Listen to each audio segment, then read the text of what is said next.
Sunday Night Production. Bienvenue dans Ultra Talk. Je suis Arnaud Manzanini et chaque semaine, je me plonge dans des discussions captivantes avec des esprits audacieux pour vous lancer vous aussi dans des aventures hors du commun. Des sommets de l'ultra trail aux routes infinies de l'ultracyclisme, de l'alpinisme aux horizons lointains de la voile, toutes les facettes du monde ultra sont explorées. C'est parti pour un nouvel épisode. Bonjour à toutes et à tous, bienvenue sur le podcast Ultra Talk. Je suis avec Mathieu Stéphanie aujourd'hui. Bonjour Mathieu. Salut Arnaud.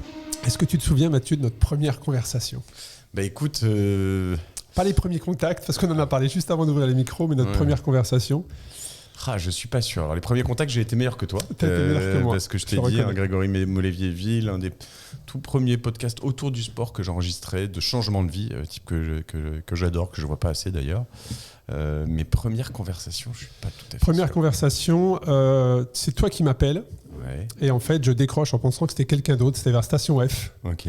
J'étais à la bourre, à mes rendez-vous. Et en fait, j'ai raccroché en me disant, je suis passé pour un gros connard, clairement, puisque tu m'as appelé pour me remercier. Je t'avais envoyé le récit d'aventure aux États-Unis. Ah oui, très bien. Ok, je me souviens, j'avais adoré, je l'avais dévoré. Un matin, et tu m'as dit... Est-ce que tu sais qui est au téléphone ? J'avais dit, en fait, c'est le rendez-vous que j'arrive, j'ai 5 minutes de retard, mais je suis juste là. Et tu m'avais dit non, c'est Mathieu. Et on avait discuté rapidement. Et en raccrochant, je m'étais dit, voilà, quiproquo de ouf, mauvaise a priori. Donc écoute, bienvenue sur le podcast Ultra Talk. Alors, ça fait longtemps, effectivement, qu'on échange depuis de nombreuses années. Une de mes premières questions, c'est comment tu réussis à trouver le temps justement de dire oui, parce que tu viens sur le podcast Ultra Talk, mais je sais que tu donnes aussi beaucoup de ton temps pour d'autres podcasts, tu réponds présent, tu es très disponible. Comment est-ce que tu arrives à gérer ton temps avec tout ce que tu fais ? Alors déjà, je vais te répondre que c'est une totale fable. Je ne gère pas du tout bien mon temps et je suis disponible pour rien du tout. Et tous les gens qui t'entendent dire ça, qui pourraient t'entendre dire ça, vont se dire non, mais c'est. Donc, je vais pas mentir pour commencer. La deuxième, c'est que alors on l'a décalé déjà celui-ci une fois exact. J'essaye de pas trop décaler. Ça, c'est un truc que je fais. En revanche. Tu vois, quand je prends un engagement, je m'y tiens. Je fais très attention à ça. J'aime pas les gens qui me décalent, qui te plantent aussi. Mais surtout, après, il y a des trucs de cœur. Tu vois, moi, je sais que notre relation, depuis le début, elle est super saine, beaucoup de kiff, mutuel, respect, etc. Et donc... tu vois, j'ai envie, je le fais. Mais il n'empêche que quand ma productrice Clémence, qui écoutera peut-être ce truc, qui va me fumer parce que je la démonte au passage, me dit mais d'où t'as accepté ce podcast ? C'est un peu ma bras droit aussi, même plus qu'un peu, et gauche, sans m'en parler. Et je lui ai dit non mais Arnaud, je devais dire oui, il n'y avait pas le choix de toute façon. Donc de toute façon, tu fais comme tu veux. Donc voilà, donc il y en a sur lesquels je dis oui, il y en a quand même beaucoup. Et là, tu vois, je suis dans une période où avant 2024, je crois que c'est le dernier que je fais. Parce que après j'ai aussi l'impression de plus rien avoir de nouveau à dire, tu vois, je veux aussi vivre une vie, vivre des expériences pour pouvoir les raconter. Mais c'est aussi un vrai challenge pour moi, parce qu'effectivement tu en donnes beaucoup, donc mon objectif c'est d'essayer de comprendre, d'apprendre et de te faire parler d'autres choses, d'anecdotes, de choses comme ça, donc c'est effectivement, je te rejoins, c'est bien d'en donner, mais trop effectivement au bout d'un moment... tu dois avoir l'impression de raconter la même histoire et c'est ton histoire, donc je peux totalement comprendre. Donc on va essayer d'aller sur des sentiers sur lesquels on n'aurait pas exploré. Et donc je vais aussi aller sur cette question, c'est pour les personnes qui se disent mais qui est Mathieu Stéphanie ? Est-ce que tu peux te présenter Mathieu ? Écoute, je suis un homme chanceux déjà, comme beaucoup de gens qui nous écoutent. Il faut, je crois, être conscient de ça. Est-ce que tu sais combien de personnes dans le monde gagne quel est le salaire alors attends que je dise pas de conneries, les foyers qui gagnent plus de 35 000 $ par an, c'est genre 1% des habitants de la planète, tu vois. Dans nos auditeurs, je pense qu'on fait quasiment tous partie de ce pourcent, tu vois. Et il faut déjà se rendre compte de ça. Ouais, juste ça. Donc voilà, je suis un homme chanceux. Je suis né dans le bon côté de la planète, avec des parents aimants, etc. Et je suis entrepreneur. Je travaille pas mal dans la tech. Et je suis curieux. Ça, je crois que c'est une grande qualité. J'ai découvert...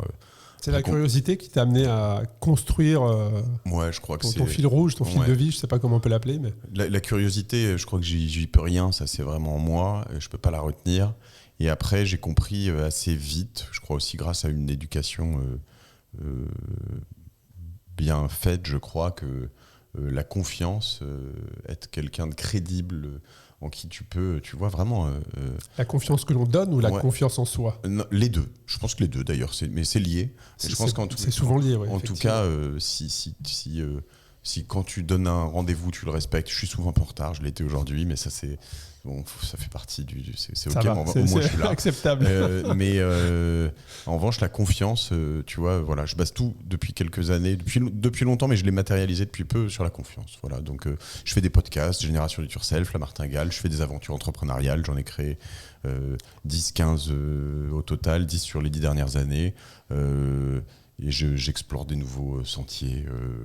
Parce que ça m'amuse. Si je te dis que Cosa Vostra, c'est l'aventure entrepreneuriale la principale, est-ce que je me trompe ou pas? C'est pas celle que je gère le plus, mais c'est la plus aboutie et c'est c'est la plus importante en nombre de salariés.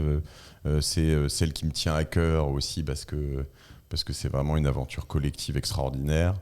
J'en suis plus que le président, je suis plus le CEO, c'est Laurent Kretz, mon associé, qui lui-même anime un super podcast qui s'appelle Le Panier sur le e-commerce, qui est le CEO. Mais oui, c'est vraiment une société dans laquelle j'ai donné tout mon amour et dans laquelle aussi je donne encore beaucoup. Tu vois, ce matin, j'ai fait 2 rendez-vous pour Cosa Vostra. Et c'est pareil, c'est une entreprise qui est basée totalement sur la confiance et qui fonctionne bien comme ça, avec des clients. C'est une agence digitale. Voilà, j'allais te demander justement de creuser un peu, parce qu'à Cosa Vostra, il y a Alvo que tu as créé tout dernièrement, et puis il y a le podcasting, on en parlera, il y a Orso Média également. Donc si tu pouvais nous donner la vision, la mission de ces 3 entités, peut-être principales pour toi. Écoute, donc Cosa Vostra, c'est une agence digitale qui accompagne ses clients... je pourrais dire dans le turfu au sens large, dans du conseil d'abord, de la création du design de site et après de la création de contenu. Donc on travaille pour Tagueur, on a travaillé pour Google, Microsoft, Salesforce, on travaille pour des grandes marques françaises.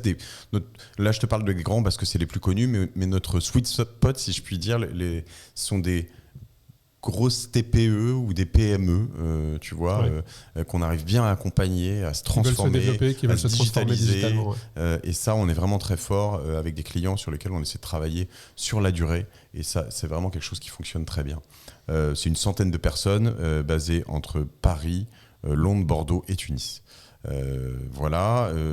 Alvo, notre dernière aventure, c'est une société qui est une plateforme qui a pour objectif de mettre en relation des gens qui veulent vendre des sociétés et des gens qui veulent acheter des sociétés, des entreprises. Donc on est ce qu'on appelle une marketplace B2B dans la fusion-acquisition, le M&A. Donc moi je pense, ma thèse là-dessus, c'est qu'on vient d'un monde où pendant 10 ans on va dire le triple mot-clé, c'était la start-up nation. Et je pense qu'aujourd'hui, on est dans l'ère de la seconde main des entreprises, ou potentiellement de la troisième main, mais c'est l'ère où on comprend que racheter des entreprises, c'est vraiment quelque chose de passionnant, potentiellement de plus intelligent que la start-up, même pour l'acquéreur, de plus valorisable, et aussi pour les gens qui ont bossé 10, 15, 20 ans en entreprise, recommencer de zéro, ça n'a aucun sens. Ils seront meilleurs dans une boîte qu'ils achèteront même 3, 4, 5 millions d'euros. Alors tu peux dire, mais j'ai pas les moyens, mais on trouve toujours les moyens. Je suis bien placé pour le savoir. Donc voilà. Et le dernier business s'appelle Orso Média. Alors c'est un peu plus ancien. J'ai monté ça avec Christopher Siminelli, qui est l'ancien patron de BFM Business et de 01net. Et on appelle un MCN, un label, un multi-channel network. C'est inspiré par ce que faisaient beaucoup d'Américains, ou en France, Squeezie, Cyprien, Norman, et qui s'alliaient pour être représentés auprès de sponsors et grossir tous ensemble. Donc nous, on fait ça surtout sur l'univers du podcast et dans les univers de l'entrepreneuriat, des finances perso. Et tu utilises souvent le nous. Est-ce que tu as déjà fait des projets seuls ? Génération du Yourself, c'est un projet que j'ai fait seul. Je suis pas. Tu nous expliqueras justement effectivement d'où ça part. Je suis vraiment un joueur d'équipe. Je m'ennuie. Alors peut-être qu'on a un peu ça aussi dans peut-être à part dans le sport, où je crois que je suis assez content d'avoir ma petite bulle solo maintenant. Mais alors que paradoxalement, je viens du sport collectif plutôt et que voilà. Mais en entreprise, j'ai essayé d'être seul et c'était angoissant, effrayant, nul. Alors, ça m'a pas plu. On va parler du sport bien évidemment, mais là on est sur la partie entrepreneuriale avant de rentrer, de rembobiner comme je fais systématiquement l'histoire. Mais est-ce que tu as eu des ratés? Parce que là tu nous parles beaucoup de... Enfin c'est des succès très clairement, les entreprises dont tu nous parles, les projets dont tu nous parles avec tes associés. Mais est-ce que généralement tu sais quand tu as une réussite ou plusieurs, avant ça n'arrive rarement, ça n'arrive pas par magie comme ça, il y a eu beaucoup de travail, beaucoup d'échecs parfois. Est-ce que dans ton parcours il y a eu des ratés? Alors pas forcément des ratés, mais... Si, j'ai eu des ratés, mais juste, il faut être très clair. Hein. Tu sais, on parle, pour certains, c'est très abstrait. On parle de l'entrepreneur, de l'itération, de l'apprentissage, de l'échec. Il y a beaucoup de gens qui trouvent ça un peu convenu, etc. Il faut juste se rendre compte que, pour moi, les meilleurs entrepreneurs sont ceux qui sont plus résilients, qui sont plus les durs à cuire de l'échec, en fait. Moi, mon parcours, je passe ma vie à me planter et c'est pas du tout, je raconte pas ça pour déconner. Enfin, je veux dire, l'année dernière sur Cosa Vostra, on a dû se séparer d'un certain nombre de collaborateurs. C'était affreux. C'est un échec, mais de ouf en fait. Et je te dis pas ça, j'ai pas aucune fierté de tout ça. C'est affreux. C'est vraiment affreux. Et au bout de 9 ans, on a fait une année moins bien. Puis tu te retrouves, tu vois, on était toujours en croissance. Hein, c'est ça le pire, c'est que c'est pas, tu sais même pas qu'on était, on était en crise, mais parce qu'on avait trop recruté par rapport à, on espérait faire 50% de croissance, on a fait que 25. Et donc du coup, ça a calé. Et en fait, quand t'arrives là, putain, je veux dire, tu peux planter des petites boîtes solo, tu t'en fous en fait, ça c'est pire que tout. Oui, mais là tu as des gens avec toi, des équipes. Alors après, j'espère, on a essayé de le faire de manière intelligente, humaine et graduelle, tu vois, mais il n'empêche que dans toutes ces personnes, il y en a qui m'en veulent, qui nous en veulent, je pense, et t'y peux rien. Il y a un moment quand tu dis à des gens, je suis désolé, en fait on va pas pouvoir la décision continuer. doit être prise à un moment donné.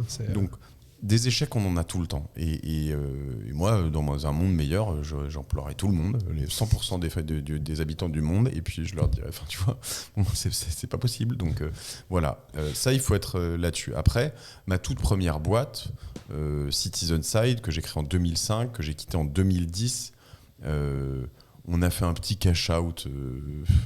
Tu vois, c'est un truc qui m'a permis de faire un bel apport pour m'acheter un appart à Paris, donc c'est pas rien.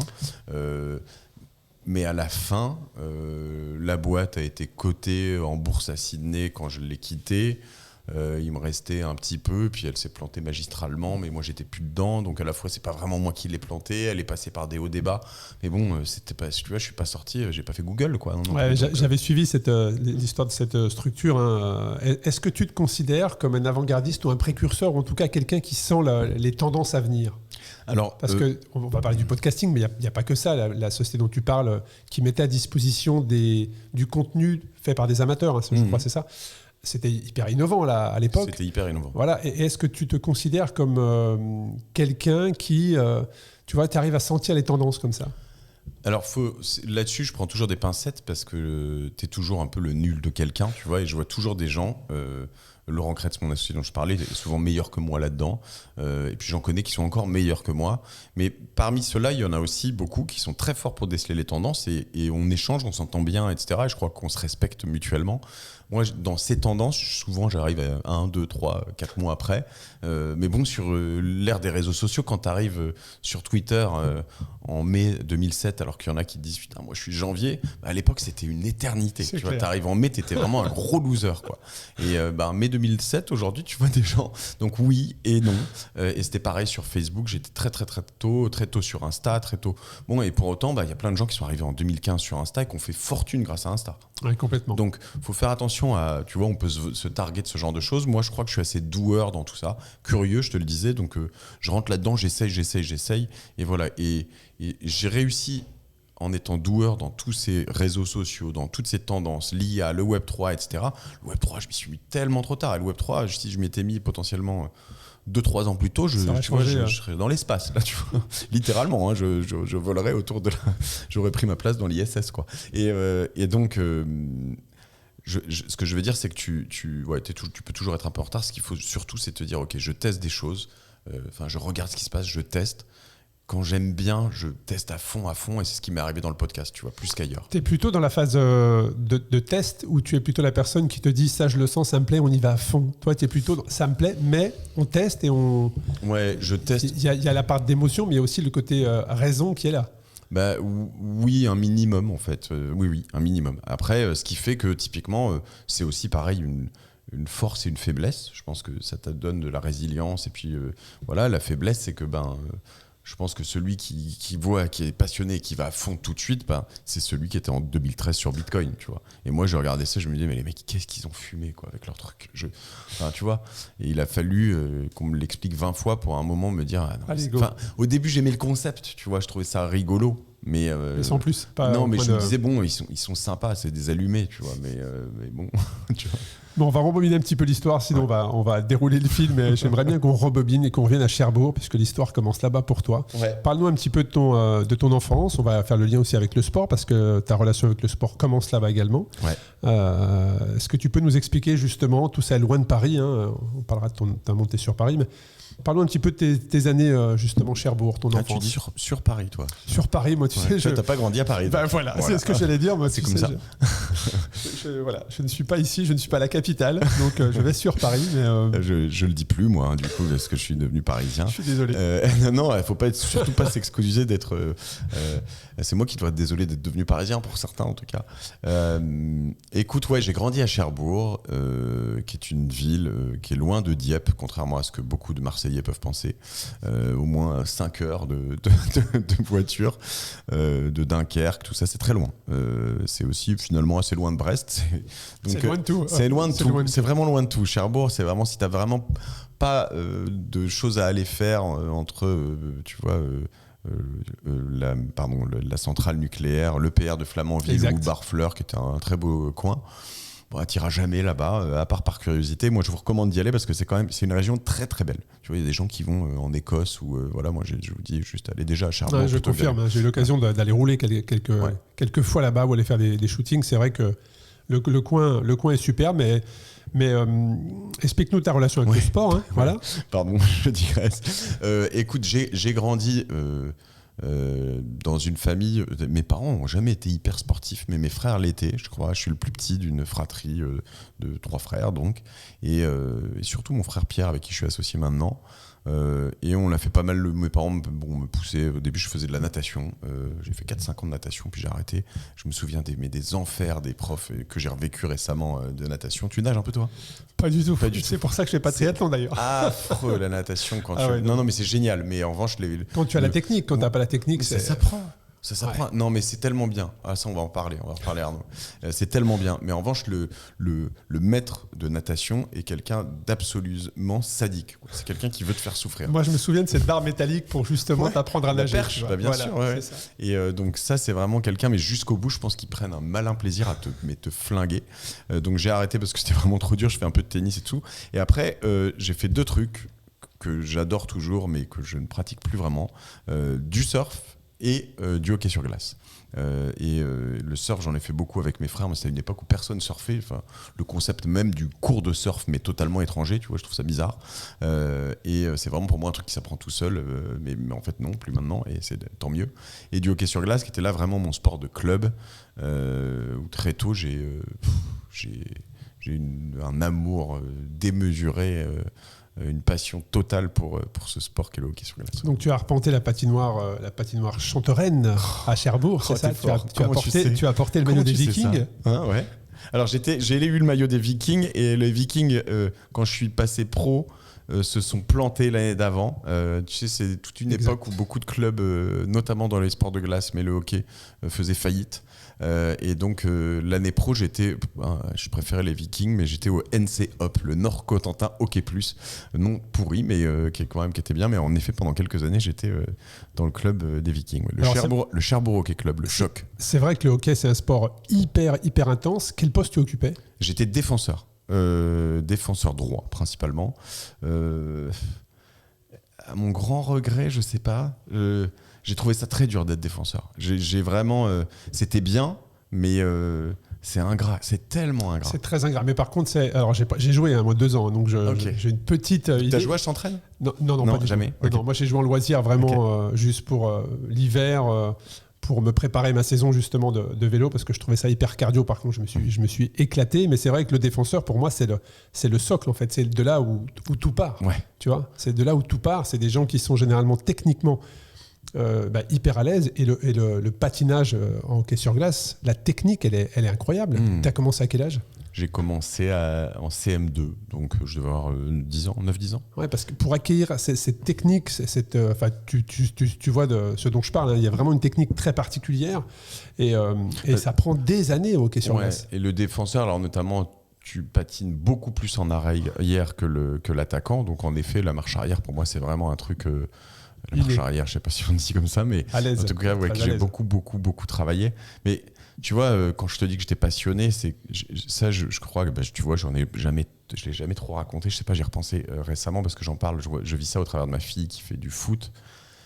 Et je lui dis, mais il faut que tu fasses plus. Elle veut être pro. Je lui dis, mais il faut que tu fasses plus en fait. Tes entraînements, c'est bien, mais moi, je passais.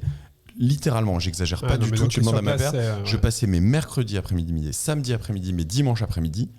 Mais l'intégralité du collège et une bonne partie du lycée à la patinoire en séance publique à draguer, en plus des entraînements, à draguer, à faire le con, comme à tu machin. savais bien faire la marche ailleurs, comme on dit. Ça marche au bout d'un moment. Non mais voilà, ça devait épater effectivement. C'était l'endroit où on pécho, mais ça marchait bien. Mais surtout voilà, c'était bon. Mais c'était chez nous, tu vois. J'y étais tout le temps, tout le temps.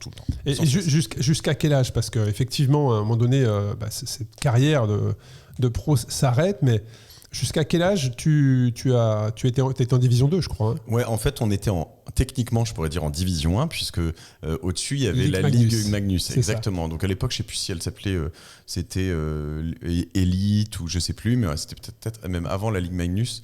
Mais en l'occurrence, c'était une sorte, ça s'appelait, je crois, la division 1 techniquement, mais je tricherais en disant ça. C'est possible, effectivement. Donc ce qui est intéressant, c'est que j'étais pro pendant 1 an, l'année de mon bac, à 18 ans, dans un sport de second rang, en 2e division. Donc c'est quand même pas, tu vois, tu peux te dire c'est pas le... Et puis j'étais même pas, tu vois, pour être totalement honnête, moi j'étais pro techniquement, j'avais un contrat, j'étais engagé sur mes entraînements, j'avais des pénalités si j'y allais pas, etc. Et les gains que je faisais étaient liés au résultat uniquement. J'avais pas de fixe. En revanche, comme on a beaucoup gagné, eh bien je gagnais bien ma vie. Mais ta question était, je sais plus pourquoi. En tout cas, c'était une période, non mais vraiment fantastique. Parce que c'est quand même un sport passion. Ça nécessite énormément d'entraînement. Tu passes des heures sur la glace. Tu fais des déplacements qui sont pas dans le petit village d'à côté. Mais tu traverses la France pour aller à Gap, ou dans les grands clubs. Voilà. Dis-toi que la patinoire la plus proche de Cherbourg, c'est celle de Caen. Caen, c'est à 1h30 de Cherbourg. D'accord ? La patinoire la plus proche. Ouais. Celle d'après la plus proche, elle est encore à 1h30 de Caen. Donc là, tu es à 3 heures de route. Non, c'est des déplacements très très longs. Juste même quand tu es jeune, pour mes parents, mais c'est affreux. Ils ont été tellement extra. Alors, ils se relayaient entre parents. Mais tu vois, les matchs à l'extérieur qui étaient 1 semaine sur 2, quand moi je me plains d'emmener ma fille à Bobigny ou je sais pas où, eux ils faisaient 3h30 de route. Allez, ça prenait littéralement ton dimanche entier. Mais tu gagnais, c'était parce on gagnait pas mal. Non mais au début, en plus, je pense que c'était aussi ça. Ce que je disais, c'est que j'étais pas parmi les pros. Enfin, à la fin, moi j'étais dans les jeunes, j'étais en junior techniquement, donc je jouais avec les seniors. Mais les pros, je jouais avec Robert Chopinski qui avait fait 7 championnats du monde, 3 JO, un Polonais. C'était mon défenseur gauche, c'était mon binôme, quoi. Je jouais avec des mecs qui étaient monstrueux quand même. C'est un gros engagement physique, le hockey. Ouais. Ça veut dire beaucoup d'heures en salle. En salle, beaucoup de muscu. Non, mais l'engagement était fou. Je faisais l'année de mon bac au moins 20 heures de sport par semaine. Et tu étais bagarreur ? Non. Enfin, au hockey sur la glace un peu. Mais hors glace, non. C'est un sport dans lequel il y a de l'engagement. Mais j'étais stock, mais t'as pas idée. Là, je suis un gringalet, quoi, par rapport à. J'étais, mais comme en ça. Plus avec les équipements et tout. Ouais, mais hors équipement, c'était. C'est marrant. Mais j'ai adoré. J'ai joué, tu vois, je faisais mes stages aux États-Unis. T'as un souvenir à nous partager sur ça, vraiment un moment d'émotion qui est pour toi quelque chose que tu as pu même embarquer dans tes aventures professionnelles, tu vois, une émotion qui génère quelque chose que tu puisses transposer et t'appuyer au niveau professionnel. Mais s'il y avait un moment d'émotion comme ça, c'est un match, J'en ai eu tellement, mais tu sais, on jouait, moi j'ai vécu au moins ça dans ma vie. C'était à Cherbourg, c'est petit les patinoires en France, tu vois, c'est une patinoire qui devait faire 1000 ou 1200 places dans les limites de sécurité. On jouait fréquemment avec 1800 ou 2000 personnes. Nous, on était, c'était la marmite, le machin. C'était de la folie. T'as 18 ans, tu joues là-dedans. Enfin, tu vois, on signait des autographes. C'était n'importe quoi, tu vois. Et alors que bon, ce n'est que du hockey sur glace, encore une fois. Mais c'était vraiment très cool. Donc ces émotions, elles venaient quand même week-end après week-end, des grosses responsabilités, de la vraie joie d'équipe, des vrais.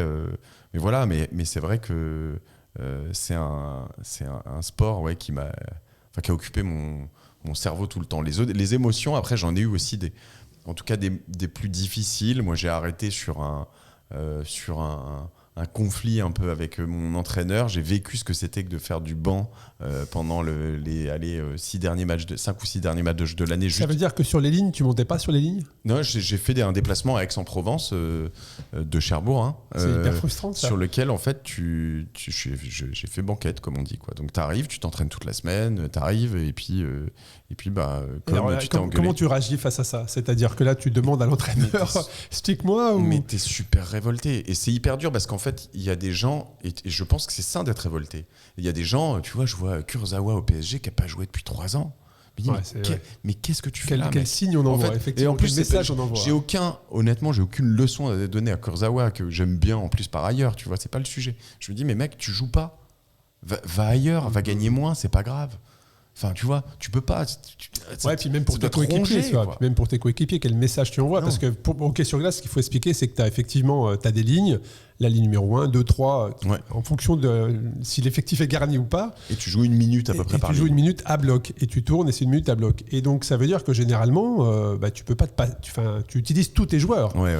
T'as au moins les 2 premières lignes qui jouent, ça c'est sûr. À bloc, voilà. Et le fait, moi je me mets à la place de tes coéquipiers qui te voient toi sur le banc à chaque fois, même le message pour eux en tant qu'entraîneur, il est pas forcément bon, quoi. Non, mais c'est terrible. Mais après, il y avait toujours des joueurs qui jouaient pas. T'as des remplaçants, quoi. Tu vois, il y en a toujours. Mais moi, j'étais toujours en première ou deuxième ligne. Je jouais toujours. Tu vois, et juste parce qu'à un moment on s'est engueulé à cause d'un but que j'aurais soi-disant pris, le mec qui remonte les histoires d'il y a 20 ans, affreux, et j'étais pas d'accord. C'est toujours là. Et dans une partie qu'on avait gagnée en plus, si tu veux. Qui est l'entraîneur ? Allez, vas-y.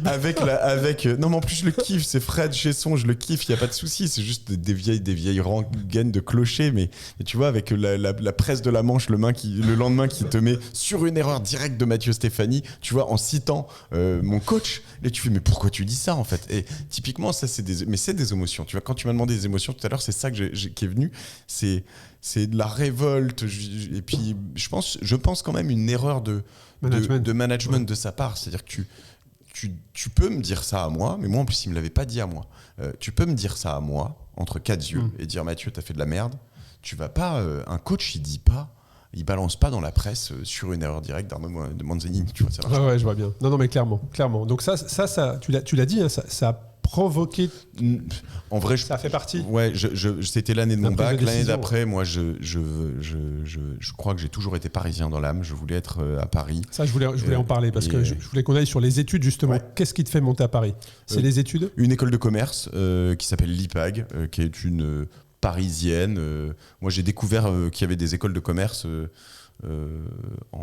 L'existence des écoles de commerce en peut-être janvier ou février de l'année de mon bac, si tu veux. Avant, je savais même pas que ça existait. Donc, j'ai postulé dans la seule d'ailleurs, je postulais pour l'ESCA. Il se trouve que je postulais pour l'ESCA d'Angers. Et puis, dans le même concours, il y avait l'IPAG et l'ISEG à Lille, que j'ai été pris dans les 3 et que j'ai dit, mais il n'y a pas moyen que ce soit pas Paris, tu vois. Parce que c'est vrai que dans certaines des échanges que j'ai pu entendre avec toi, tu disais moi je voulais toujours être dans le game en fait, et le game pour toi c'était être à Paris, c'est ça ? Ouais, et encore une fois c'est pour moi, hein. J'ai absolument, je me sens pas supérieur et je vois pas les Parisiens supérieurs. Très clairement.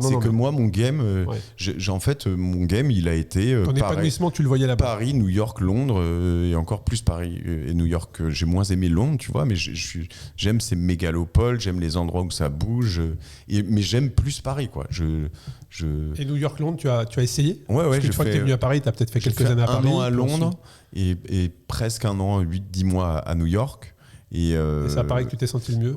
Ouais, j'ai adoré. New York, c'est fou. C'était fou. New York, j'étais à cheval sur 99 et 2000. C'était, tu vois, c'était ce que c'est toujours, je sais pas, mais c'était vraiment le centre du monde, tu vois. Et tout se passait là-bas. Tout. L'art, le sport, le business. Et quand tu y allais, c'était pour tester un an, voilà. C'est ça. Il n'y avait pas de j'aimerais rester. Si, après, j'ai que rêvé. J'ai que rêvé de New York. Et puis, il se trouve que le hasard des jobs m'a emmené à Londres, où je me suis dit ça peut être cool. Et puis j'ai moins aimé. Je crois qu'on a une rivalité avec les Anglais qui n'est pas très saine. Que je regrette d'ailleurs, parce que je trouve ça un peu con, mais bon, c'est tellement des milliers d'années d'histoire. C'est quoi? C'est que la vision du business est différente, la manière de faire du business est différente? Je crois que c'est juste qu'on ne s'aime pas en fait. Non, mais j'exagère un peu, parce que j'aime beaucoup individuellement plein d'anglais, il n'y a pas de sujet là-dessus, tu vois. Mais tu vois, je relisais un truc sur le mondial de rugby. En fait, l'équipe anglaise, elle sait que c'est l'équipe à abattre pour les Français en France, quoi. En fait. Tu vois, on s'est battu pendant des milliers d'années. Qu'est-ce que tu veux, en fait? Donc, quand tu arrives là-bas et que tu habites là-bas, en fait, ça se passe bien avec beaucoup, beaucoup de monde qui sont les Espagnols, les Italiens, les Américains, les trucs. Et les Anglais, ils t'aiment pas, donc tu peux rien, t'es français. Je comprends mieux pourquoi. J'ai réussi à implanter. J'ai essayé d'implanter 2 fois Reciprocity UK. Et 2 fois ça n'a pas marché, donc je comprends mieux. Non, mais ça peut marcher, hein, et en fait c'est pas toujours vrai, mais après les Anglais sont les premiers à être sortis du Brexit, ils sont jamais rentrés dans l'euro, ce sont des insulaires, ils ont leur propre truc. Moi j'ai des origines insulaires en Corse où habitent mes parents désormais. Je vois le côté, tu le vois, la Corse et son envie d'autonomie. Souvent même un complexe en fait. C'est un complexe, c'est se dire en fait. Et donc je trouvais que l'Angleterre était moins sympa. Et puis quand je suis revenu à Paris, je me suis rendu compte de la chance qu'on avait, de la chance qu'on a ici. Et je pourrais en parler des heures. Donc. Et alors ton entrée dans le business, parce que comment on passe d'un hockeyeur avec plus de 20 heures de sport très intensif par semaine à rentrer dans le monde professionnel, comment tu as compenser cette période-là? Est-ce que tu continuais à t'entretenir? Est-ce que tu as vraiment tout coupé et mis toute l'énergie que tu mettais dans le hockey dans ton job? Comment ça s'est passé cette phase-là?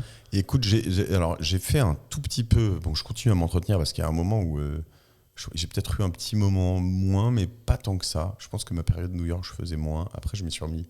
Mais j'ai arrêté le hockey, j'ai fait 1 an de karaté et j'ai adoré parce que j'avais un maître qui était extraordinaire. Et puis tu devais être hyper gainé. Ouais, c'est ça.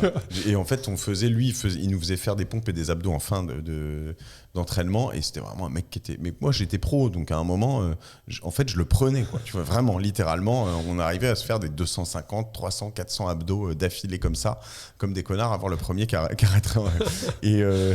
Et après, j'ai repris le hockey à Boulogne, à l'ACBB, qui est un club que j'ai toujours aimé aussi. Il y avait les Français volants aussi, peut-être. De l'autre côté, ouais.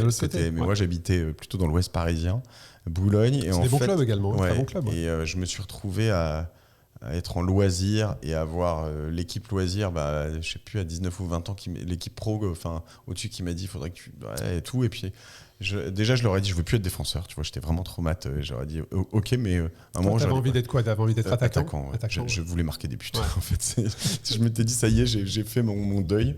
Et puis voilà. Et puis après, en effet, je crois que mon énergie s'est petit à petit recentrée sur d'autres choses.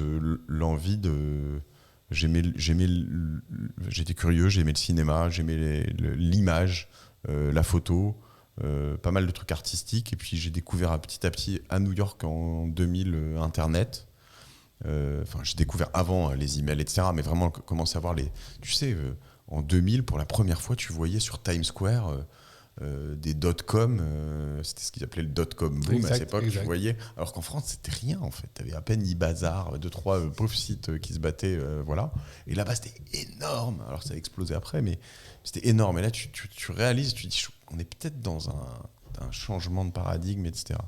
Et ça, je crois que planter une graine, et dans les années qui ont suivi, en fait, j'ai toujours su que je voulais être entrepreneur. Je crois que ça, c'était... Ça allait être ma question suivante, en fait. C'est à quel moment tu as eu cette envie d'indépendance et de et d'être ton propre leader quelque part. C'est-à-dire de toi décider de ce que tu veux faire, de quand tu veux le faire, de comment tu veux le faire.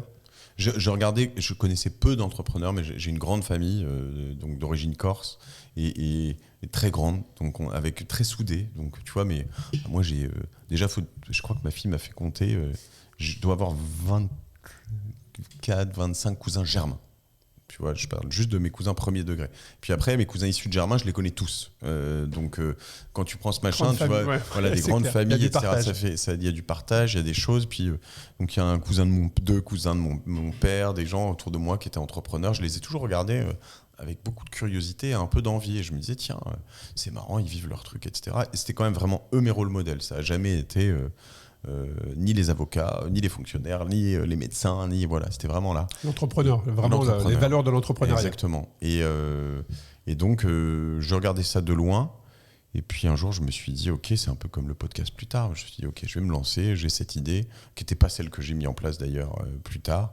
Et puis, ça a commencé comment alors ? C'est quoi la première histoire, la première relation avec l'entrepreneuriat pour toi ? Écoute, mais alors les toutes premières relations avec l'entrepreneuriat sont des relations manquées, c'est-à-dire que je voulais tellement être entrepreneur qu'avec des potes, tu vois, on voulait. Et il y a plein de gens qui ont d'ailleurs carrément bien réussi là-dedans. Et moi, je voulais faire des t-shirts, des trucs rigolos, en fait. Il y a un truc qu'on te doit, et c'est les cartes de visite métalliques. C'est toi, ça. C'est vrai. J'ai été J'étais leader agent mondial. immobilier, moi, dans ces années-là, on voulait tous avoir la carte métallique. Voilà. À 5 € la carte, il fallait se la payer, il fallait bien vendre. Mais en effet, j'ai été leader mondial de cartes de visite en métal. C'était une niche, somme toute, assez rigolote, mais qui marchait bien.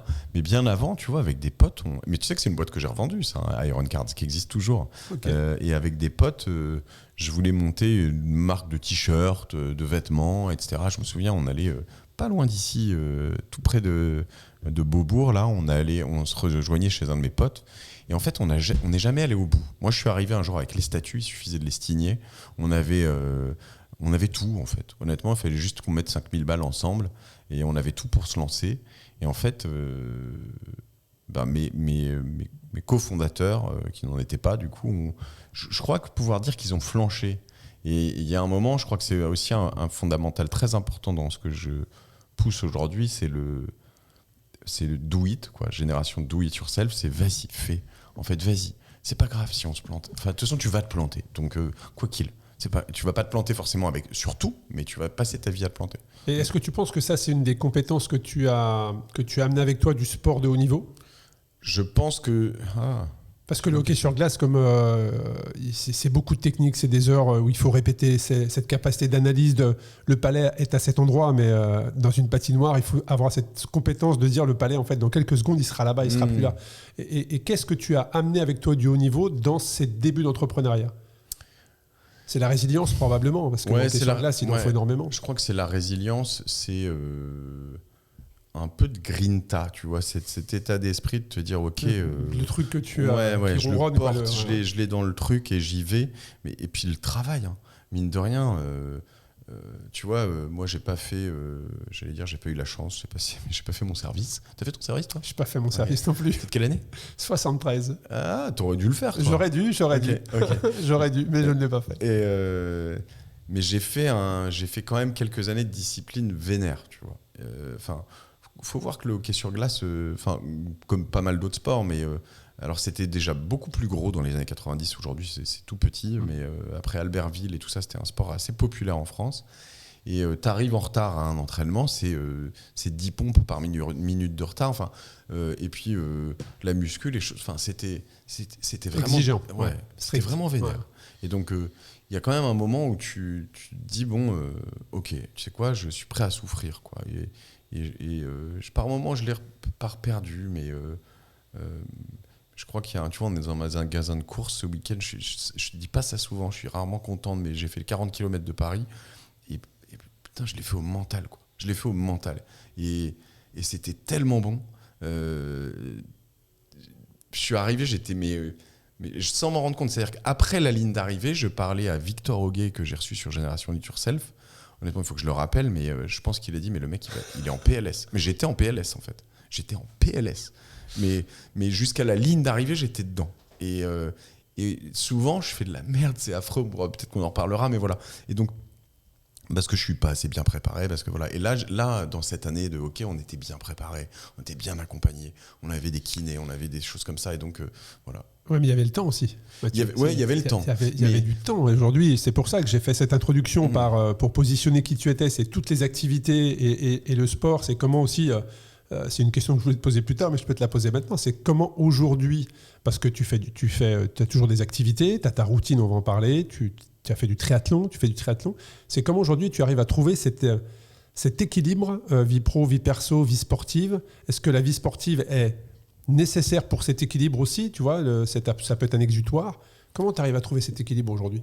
Ouais, je pense que c'est clairement nécessaire. Après, moi, je le trouve...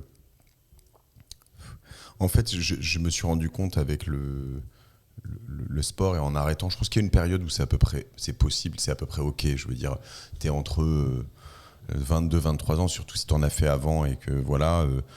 et 25, 26, tu as besoin d'autre chose, tu as besoin de faire la teuf, tu as besoin de faire... voilà, donc... Bon, maintenant, je pense qu'il y a eu une époque où c'était plus le cas. Maintenant, les jeunes décrochent moins là-dessus, et tant mieux. En tout cas, il y a une bonne partie qui ne décroche pas, et tant mieux. Mais en revanche, moi, je me rends compte aujourd'hui que si, tu vois, je fais attention nourriture, sommeil et sport.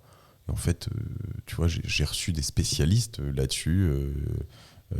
François Duforez, je ne sais pas si tu l'as écouté sur Génération Nature Self, qui était un préparateur physique mental, qui a fait Prost, Alain Prost à l'origine, Prost Grand Prix, l'équipe de France de rugby, enfin pas mal. Tu vois, il te dit, au final, à la fin, quand tu écoutes ces gens-là, tu te dis c'est simple, quoi. Tu manges bien, tu dors bien, tu fais du sport. À un moment, c'est la raison, c'est la simplicité, exactement. Voilà. Si tu fais pas de sport, tu dors mal. Si tu manges bien mais que tu fais pas de sport, bah tu grossis. Tout est lié. Et voilà. Et à la fin, tu as ton cerveau et ton corps qui fonctionnent bien. Donc voilà. Donc je crois qu'il y a un moment où ça, je l'ai un peu toujours eu parce que j'ai eu ce lien avec le sport qui faisait que je dormais bien, et puis que j'avais faim, et puis que voilà. Ouais, et puis la discipline aussi, la discipline de savoir à quel moment tu peux te permettre de relâcher un petit peu, mais aussi à quel moment là, bon, et par contre, il faut arrêter, il faut se reconcentrer. Ce que ça m'a donné, c'est, je crois, je suis un vrai besogneux. Tu vois, je suis pas. Je me mets des projets, etc. J'ai appris après à lâcher des trucs. Tu te donnes les moyens aussi. Ouais, je me donne les moyens. Quand j'ai des idées, je les engage. Tu vois, j'ai appris à pas vouloir être en maîtrise de tout et à dire bah toi t'es meilleur que moi là-dessus. J'ai appris plus tardivement à assumer mes compétences et quelque part mon ego. C'est-à-dire que typiquement je prends un business comme Alvo dont on parlait tout à l'heure. J'ai 2 associés qui sont 1000 fois meilleurs que moi sur tout, sauf probablement l'ambition et un peu de vision. C'est-à-dire que... C'est une vraie qualité, ça. Hein. De savoir justement, déjà, de connaître ses propres limites, et puis aussi de bien savoir s'entourer professionnellement. Voilà, mais aussi, et la troisième, hein, que je commence à assumer à 43 ans, 44 ans, c'est...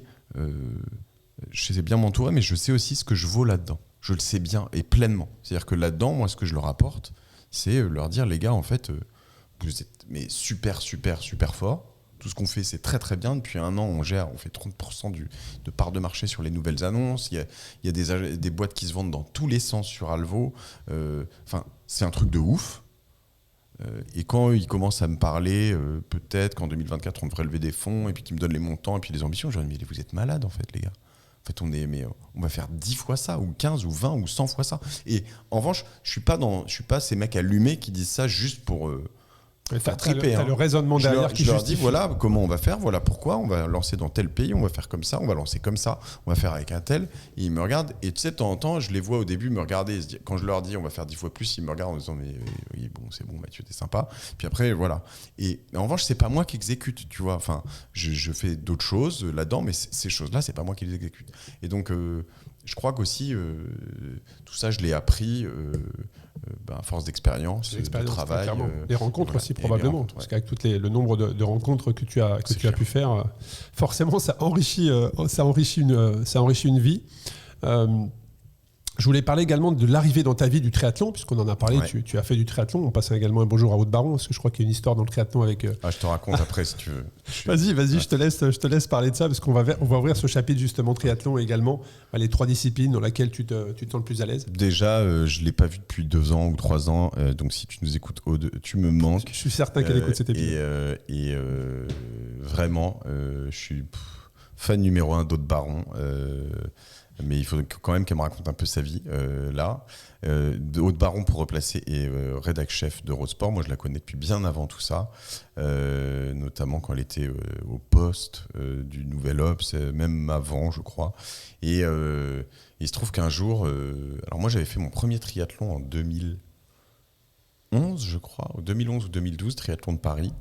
Et 2015, j'ai fait mon premier marathon. Et j'étais avec toute une bande de gens qui avaient pour la plupart fait des marathons, dont tu connais Perrine Fagès peut-être ? Perrine Fage, bien sûr. Fage, pardon, Fage. Perrine, tu m'excuses. Ouais, je l'ai reçu sur le podcast. Et Perrine, exceptionnelle, mais Perrine, donc on a fait le premier marathon qu'elle a fait, était mon premier marathon, c'était le marathon de Paris 2015.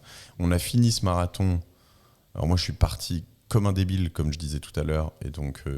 Je crois qu'au début, elle était partie encore plus comme une débile que moi. Et donc, au bout de donc à Vincennes, on devait être aux alentours de 20 bornes. On la dépasse, j'étais avec un de mes potes. Et elle m'a redépassé à la toute fin. Et à la fin, moi, je dis, bon, marathon bien, check, j'ai fait le truc. Alors, je vais en refaire, a priori, cette année.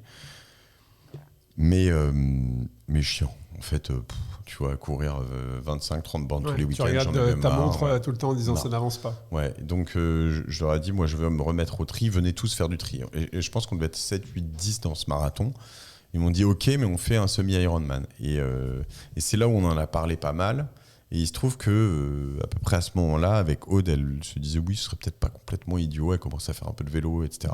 Alors j'ai eu l'anecdote sur Aude, comme quoi elle aurait fait un Ironman ou un half avec un Vélib. C'était le marathon de Paris, c'était pas un Vélib, mais c'était son vélo de ville, mais qui devait peser un bon 22 kilos, je pense. Moi je la vois, hein, je la vois encore, je l'ai vue. C'est-à-dire que j'étais dans mon peloton. On était je pense, à 45 km/h, retour du bois de Boulogne. Donc tu vois la toute fin, tu l'as déjà. Ah bah non, le triathlon de Paris, en fait, c'est un des rares où tu as le droit de rouler en peloton. Donc ça va vite, mais très très vite. Tu peux drafter, donc forcément ça va plus vite. Et donc on était sur les quais, quand tu finis, tu reviens à l'époque, en tout cas tu revenais mais je crois que c'est toujours pareil, du bois de Boulogne, et tu es sur les quais, tu reviens vers la Tour Eiffel. Et là, je sais pas, on était 150, 200, tu vois, t'es vraiment un bon pack. Et là, on roule, t'es dans ton truc, mais je faisais très gaffe parce que j'avais quand même peur du pack, tu vois. Je me mets un peu, je vois très bien où j'étais, à l'avant. Je prends un peu le vent, je me mets, tu vois, à gauche du pack, et à un moment, je lève la tête et je vois Aude solo. Elle avait probablement 15 bornes derrière, et elle roulait sur son truc comme ça, elle l'a fini, mais elle m'a tellement tué. Et après, voilà, je me moque pas parce que Aude a fait des full iron, elle a fait des temps, des courses de ouf. Donc voilà, moi je l'ai vu j'avais cette anecdote à ressortir. Aude, si tu nous écoutes, voilà. Je l'ai vu serrer les dents, aller faire tout ça, ouais. Et derrière, donc tu t'es pris au jeu quelque part du triathlon. C'est quelque chose que tu as mis dans ta routine parce que ça nécessite aussi du temps, de l'entraînement. Il y a 3 disciplines. Est-ce que tu es à l'aise dans les 3 ? Est-ce que tu as dû apprendre, on en parlait au tout début de l'épisode, hein, une technique dans certaines des disciplines. Comment s'est passée ta relation avec le triathlon ? Je te dirais que je me sens moyen, voire nul dans les 3, mais ça c'est mon syndrome de l'imposteur qui est toujours bien valable dans certains domaines. Natation, est-ce que tu étais déjà à l'aise ? En fait, natation, je te dis, natation, j'en avais fait petit, donc je te l'ai dit tout à l'heure. Tu avais cette base déjà. Et il se trouve qu'en 2004, je me suis fait une rupture des croisés en snowboard, 2004-2005, je sais plus. Et le seul sport que j'avais le droit de faire pendant quelques temps était la natation. Donc j'ai repris un peu la natation à ce moment-là. Je me suis mis à prendre des cours fin des années 2000, en me disant un jour je ferai peut-être un tri. Je me suis inscrit solo. Je crois que le premier que j'ai fait, c'était vraiment... je vais peut-être dire une connerie, mais je crois pas. Le tout premier, je l'ai fait solo. Après, j'ai embarqué un peu de monde. Triathlon de Paris, mais quel stress j'avais. Oh là là, on sautait dans la Seine et tout. Nager dans la Seine. Quoique, peut-être que le premier, j'ai embarqué mon frère Pierre. Mais j'étais chaud patate. Et, quand tu dis chaud patate, c'est-à-dire que tu suivais un programme, tu avais un programme, non, mais j'étais tellement excité de faire ce truc. Tu vois, là, il fallait que tu le coches. La scène, le truc et tout, mais ça me semblait tellement irréalisable. Et puis voilà. Donc je me suis pas mal entraîné en natation, en vélo pas mal, à Longchamp à l'époque, puis toujours maintenant. Et en course à pied, bon, je courotais, voilà. Et en fait, il y a un truc dans lequel à un moment je crois que j'étais meilleur, c'était la natation. Aujourd'hui, je nage plus assez bien, je sais pas comment je me débrouille, il faudrait que je reprenne des cours. Puis je nage pas assez en volume. mais j'angoisse, mais je me tape des crises d'angoisse, c'est affreux, et je sais que je suis pas le seul, mais je dirais dans 80% des courses que j'ai faites en natation.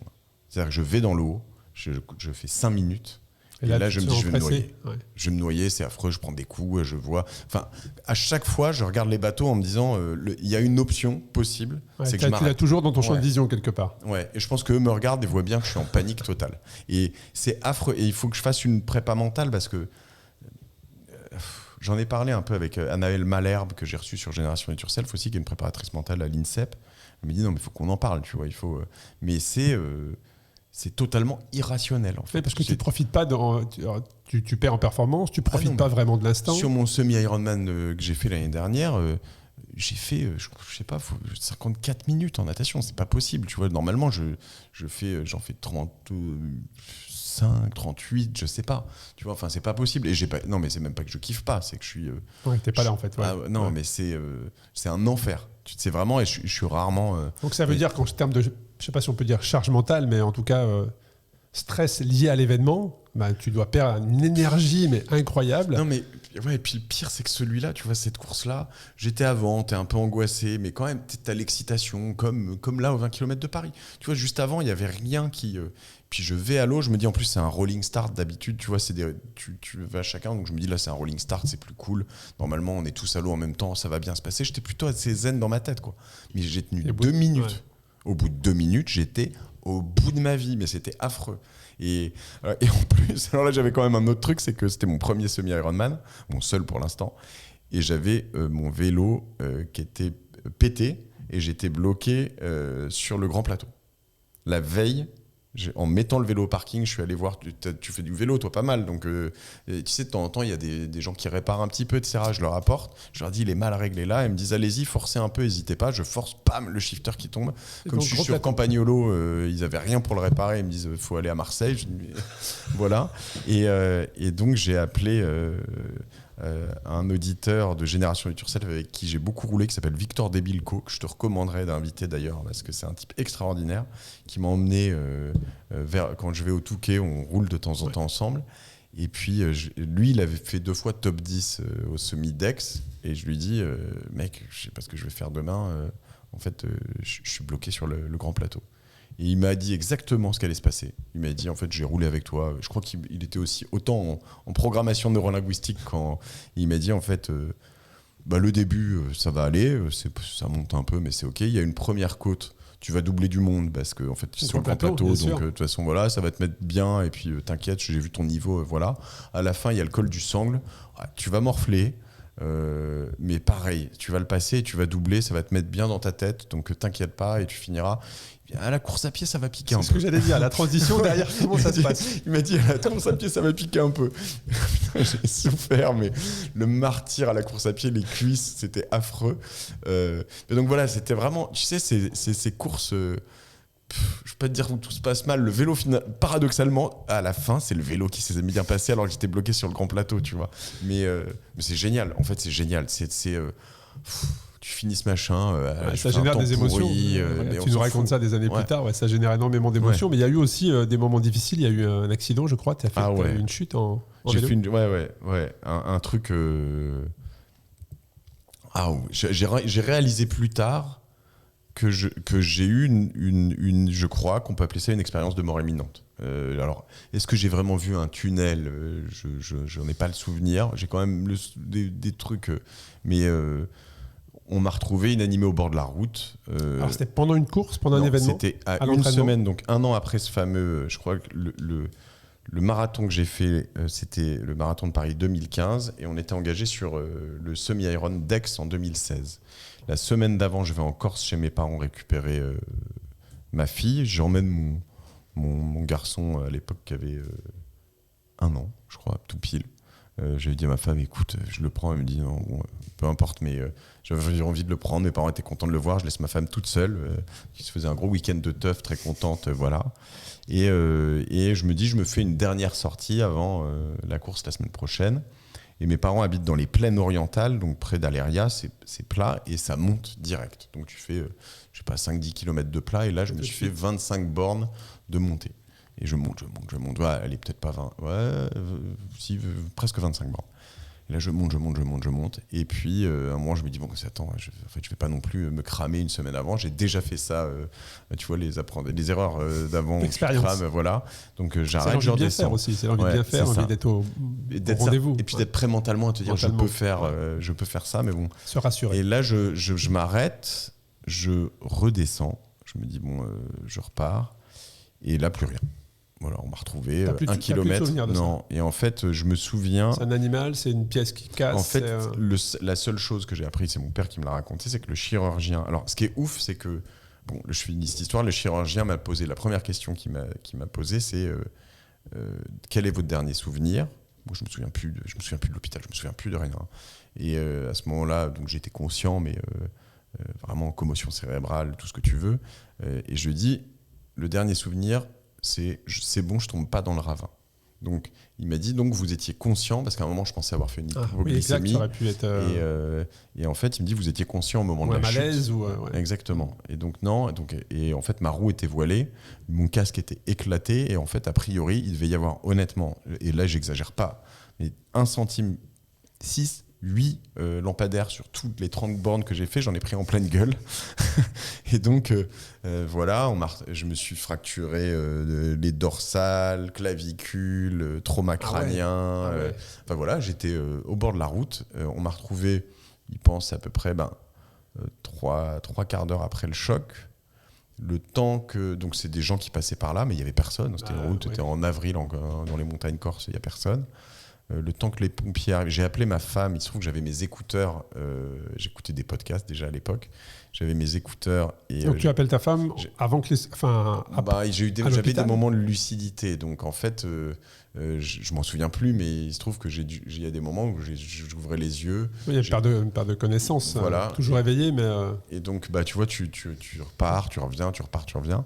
Et puis, je lui ai dit. La panique pour ta femme. Je lui ai dit, je suis devant le lampadaire. C'était dimanche matin, et elle me dit, mais qu'est-ce que tu racontes? Elle me rappelait, du coup ma mère m'appelle, et puis en fait il voyait que j'étais en délire total, et j'étais incapable de dire quoi que ce soit. Enfin, d'ailleurs souvent il m'appelait, je répondais même pas, et donc mon père savait à peu près où j'étais parti, il a réussi à me retrouver, mais il y a des gens entre-temps qui m'ont retrouvé. L'ambulance, dans des endroits comme ça, elle met encore 1 heure à venir en fait. Ouais. Et moi j'étais à 2 heures de l'hôpital de Bastia, donc faut te dire qu'entre le choc et l'arrivée à l'hôpital, il s'est passé 3 heures. Quoi. Bon bref, je te la fais longue, mais donc pas d'épreuve la semaine d'après. Pas d'épreuve. Ah bah non, oui, non. Est-ce que ça a changé cet accident, parce que c'est quand même traumatisant. Hein, non mais quand on a une vie professionnelle, une vie de famille, on se pose la question, c'est est-ce qu'on y retourne en fait, ou est-ce que voilà. Ouais, le vélo, la première fois que j'ai remis les pieds sur. Et puis j'ai eu un autre accident 3 mois après en vélo en plus, sur lequel là pour le coup j'ai levé, je me suis arraché l'épaule et tout. C'est les 2 vrais accidents que j'ai eu, mais j'ai levé la tête, j'étais à 10 cm d'une. Tu t'es fait renverser? Non, j'étais derrière un pote comme un connard en prolongateur dans sa roue, et puis lui il a fait un mouvement et t'as percuté. En fait, il a juste arrêté de pédaler, et puis je me suis fait aspirer, et puis bon, voilà, erreur de débutant. Et donc je me suis relevé à 10 cm d'un pare-choc. C'était 2 gitans, les mecs, c'était comme ça. Et ils étaient tellement flippés, mais moi aussi, qu'ils avaient, ils étaient presque en pleurs, tout agités, alors que c'est 2 gros bonhommes. C'était vraiment. Mais tout ça pour dire que le truc de ouf, c'est que pendant des mois, mon cerveau aussi a gonflé, dégonflé, que, je sais pas, 2 mois après, je disais à ma femme, putain, j'ai l'impression que j'arrive plus à réfléchir. C'est une commotion cérébrale, c'est difficile. Hein. Ouais, et en fait, je lui dis, j'ai l'impression d'être débile en fait. Ça marche plus en fait. Quoi. Et elle m'a dit, mec, merci de me le dire, parce que en fait, je confirme. Elle avait vu. Et c'était affreux. En fait, je compensais, j'écrivais, j'arrivais plus à me concentrer, mais je retenais rien. C'était affreux. Ça a duré combien de temps? Ça a duré 2 mois et demi, 3 mois, tu vois. Après, il y a eu les périodes des vacances. La commotion cérébrale, c'est très long. Affreux. Et là, tu te dis, attends, mais tu vois, tu as un début d'expérience de gens qui sont limités. C'est hyper frustrant. Ouais. Et en fait, là, tu te dis, putain, voilà. Et en fait, tu es passé par là. Et tout ça, je me suis rendu compte de ça, du trauma que ça a créé en enregistrant avec quelqu'un qui s'appelle Tristan Viscock, un épisode que je te recommande sur Génération Do It Yourself extra, d'un type qui a eu vraiment aussi qui a fait la Diagonale des Fous, l'UTMB, qui a eu une expérience ultra traumatisante, je vais pas te spoiler. Et en fait, en l'écoutant, je me suis dit, mais merde, mais ça m'est arrivé. Et de ce truc-là, de cet accident, est né, je pense, Génération Do It Yourself, mon podcast. C'est vraiment un truc où à un moment, je me suis dit, j'ai réalisé que j'étais mortel. J'ai réalisé qu'on l'était tous, mais que moi j'allais un jour mourir, que j'étais passé juste à côté, vraiment juste là. Et qu'en fait, tout ce que j'hésitais, je sais pas si je vais le faire ou que j'avais envie de faire, eh ben c'est bon. Tu sais quoi, j'ai plus le temps. Il n'y a plus de time. Maintenant, je veux le faire, je le fais. Alors c'est la bonne transition justement avec le monde du podcasting. Hein. Tu as été un précurseur sur ça, mais à quel moment, donc tu nous as donné un début de réponse, mais à quel moment tu t'es dit, où est-ce que tu as pris l'inspiration? Parce que c'est bien de se dire je le fais, mais il faut déjà avoir probablement écouté beaucoup de podcasts aux États-Unis qui sont quand même précurseurs sur ça. Mais quelle est ta relation avec le podcasting et à quel moment est-ce que tu te souviens du jour, de l'instant où tu t'es dit go? Écoute, ma relation avec le podcasting, je crois qu'elle est très liée au triathlon. Ce que tu écoutais pendant tes sorties. Au vélo et à la course à pied. Et je crois que pour moi, c'est un... Il y a peu d'endroits où, que ce soit à Longchamp ou même en vallée de Chevreuse ou certains endroits, mais où même quand je vais courir, tu vois, je trouve que je vais souvent au Touquet, je l'ai dit tout à l'heure, quand je cours au Touquet, c'est l'endroit où on m'arrête pour me dire « Hey Mathieu, j'adore ce que tu fais », tu vois. Enfin, plus que d'autres, quoi. Et au Bois de Boulogne évidemment, et donc est-ce que tu as fait le cuissard avec marqué derrière écoute du podcast pendant que tu roules? Tu l'as pas? Non, mais j'ai entendu sur si bien sûr, j'ai le maillot, mais alors du coup je le mets plus parce que j'en ai offert quelques-uns, mais là c'est trop obvious, et alors là on me reconnaît trop, tu vois, et donc je me dis je vais pas donner. Je vais rouler en toute discrétion. Je vais essayer de rouler en toute discrétion, même si je trouve ça cool, mais du coup j'ai pas envie de faire celui qui se la pète. Vas-y, regardez, c'est moi, tu vois. Mais il est cool ce maillot, et ouais, donc le lien il est là. C'est que je crois que je me suis mis. En fait, il y a des gens qui aiment. J'aimais courir en musique, mais à un moment ça me saoulait, notamment en vélo, 3 heures de Daft Punk et d'Orelsan. En fait, il y a un moment, j'ai envie d'autre chose. Ouais, ça passe plus. Et puis en fait, quand tu passes 3 heures avec des gens qui sont juste des mutants, Jamie Foxx, Arnold Schwarzenegger. Alors, qui tu écoutais? J'écoutais Tim Ferriss, quasiment pendant des années exclusivement. Un peu de James Altucher, puis Joe Rogan. J'ai eu comment il s'appelle Ross, non, Tim Ross, Rick Ross, non, Rich Roll. Rich Roll, merci, Rich Roll, que j'ai bien aimé aussi à un moment. Et en fait, c'était vraiment mes grands, les grands podcasts que j'écoutais. Et quand tu lances l'épisode numéro 1, tu avais cette vision déjà, ou tu as construit au fur et à mesure? J'ai construit au fur et à mesure. Je me suis lancé en me disant, tu sais quoi, ça fait trop longtemps que je me dis qu'il va y en avoir un en France. Et parce qu'il n'y avait rien en France. Il n'y avait rien. Et je me suis dit, en fait, après cet accident, je crois qu'il y a un moment, je me suis dit, tu sais, et ça a été le cas pour beaucoup de choses. Je faisais déjà pas mal de choses dans ma vie, mais je me suis dit, en fait, tout ça t'arrête. Là, tu vois, tu t'achètes le matos, tu te mets un petit objectif, tu te lances, et puis c'est parti. Parce qu'à ce moment-là, il y avait déjà Cosa Vostra. Ouais. Donc, tu avais déjà ce business-là. Est-ce que tu avais d'autres business que tu avais lancés? Tu vois, en 2017, on avait lancé Cosa Vostra depuis 3-4 ans. On avait lancé, parce que c'est un peu notre modèle, on lance des boîtes tous les ans. Donc, on avait lancé Au Barbershop, on avait lancé Yo Bureau, on avait lancé... Au Barbershop, c'est toi? Ouais. On avait lancé Yo Bureau, Ocus, enfin WeFlash qui est devenu Ocus. On avait lancé... Ça, c'est dans l'IMO, c'est ça? Ouais, les photos, shooting, voilà, comme Miro. On avait racheté une boîte qui s'appelait Envoûté, sur laquelle on s'est ramassé. Ah, peut-être qu'on l'a racheté après. On était en train d'acheter nos locaux, même de faire les travaux au moment où mes premiers épisodes, je les ai enregistrés dans les anciens bureaux rue Turbigo. Enfin, tu vois, on n'avait pas chômé. Mais et que te dit ton entourage alors quand tu leur dis je vais lancer un podcast? Ils me disent mais arrête quoi. En fait, c'est même pas arrête, genre c'est même pas rigolo. Ils me disent en fait t'es con, en fait mec, t'es dans le défocus total. Tu vois, c'est une mauvaise idée. Il y en a beaucoup qui m'ont dit ça. Et ils avaient probablement raison, tu vois, mais qu'est-ce que tu veux? Quand tu vois aujourd'hui non, mais t'as raison. Je sais pas si on peut dire succès, progression, réussite, je sais pas, mais en tout cas. Moi, le kiff, et là, sans vouloir sans vouloir mettre de la pommade, mais t'es quand même, et on a déjà échangé sur ça, c'est toi qui traces le sillon quand même. T'as quand même tracé le sillon aujourd'hui du podcasting en France, que ce soit sur la vision, sur le modèle économique, parce que il y a encore très peu de temps, moi, on me pose la question, mais tu vis du podcasting? Donc, il y a un modèle économique qui s'est cherché et tu as quand même été leader sur cette partie-là. Tu as su à nouveau t'entourer parce que tu as créé une vraie structure. Ouais. Tu nous diras aujourd'hui combien de personnes t'entourent sur ce projet-là, mais ça part de 2017 et aujourd'hui, c'est une référence dans le monde du podcasting. Ouais, non, c'est vrai. Et c'est vrai que c'était alors, j'alliais le meilleur des mondes. Ma première boîte était une agence photo. J'ai bossé un tout petit peu dans la presse avant. C'est vrai. Mon tout premier tu le dis, ça fait le lien entre toutes tes et expériences. En fait, il y a un moment, j'étais à fond dans le contenu, les réseaux sociaux, et à un moment, ça s'est mis à cocher toutes les cases. Et j'ai toujours eu cette appétence, aspérité business assez décomplexée. Et donc, il y a un moment où je me suis dit, attends, en fait, je suis dans mon élément, tu vois, très vite. Et je crois que le truc que j'ai eu en ayant le recul, tu vois, c'est que il y avait soit d'autres très bons podcasteurs qui sont arrivés à peu près en même temps que moi, un peu après, mais qui étaient mauvais dans le business, soit des bons dans le business, mais mauvais dans le podcast ou mauvais dans le contenu. Et moi, j'ai tout donné dans le contenu pour apprendre encore et progresser, etc. Et puis à un moment, quand j'ai compris, notamment, tu vois, mes premiers revenus sur le podcast, j'ai tout réinvesti. D'ailleurs, aujourd'hui encore. Alors là, je réinvestis pas tout dans le podcast, mais tu vois, mes podcasts aujourd'hui, en termes d'investissement, me coûtent plus de 10 000 euros par mois, tu vois, largement. Et alors qu'il y a beaucoup de gens, tu vois, dès qu'ils gagnaient 1 euro sur le podcast, il fallait qu'ils se le payent. Et puis, moi, j'ai toujours remis au pot. En revanche, le reste, je le réinvestis dans d'autres choses. Mais voilà, et c'est pas.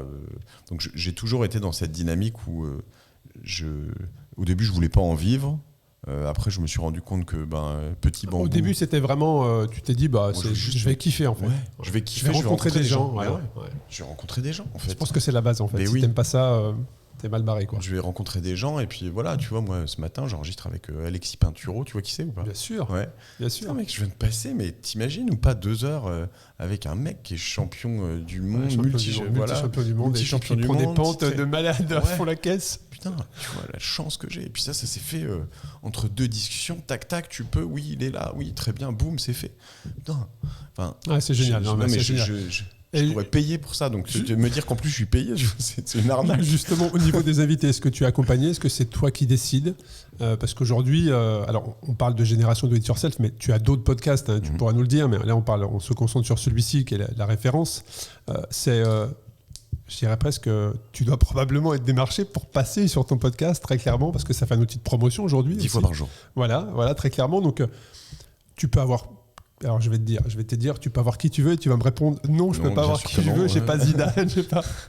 Mais comment tu choisis tes invités, en fait? C'est une rencontre, c'est une histoire, c'est un ressenti, il y a une obligation parfois, on t'impose des invités ou pas? Non, jamais. On me paye jamais. On me l'a proposé, hein. J'ai refusé. Clair, j'imagine, ouais. J'ai refusé une fois 30 000 euros, plusieurs fois 15-20 000 euros. C'est pas facile hein, de refuser 30 000 euros pour 2 heures de discussion. Et à un moment, tu te dis mais l'échange n'est pas le même. Mais honnêtement, je crois pouvoir te dire.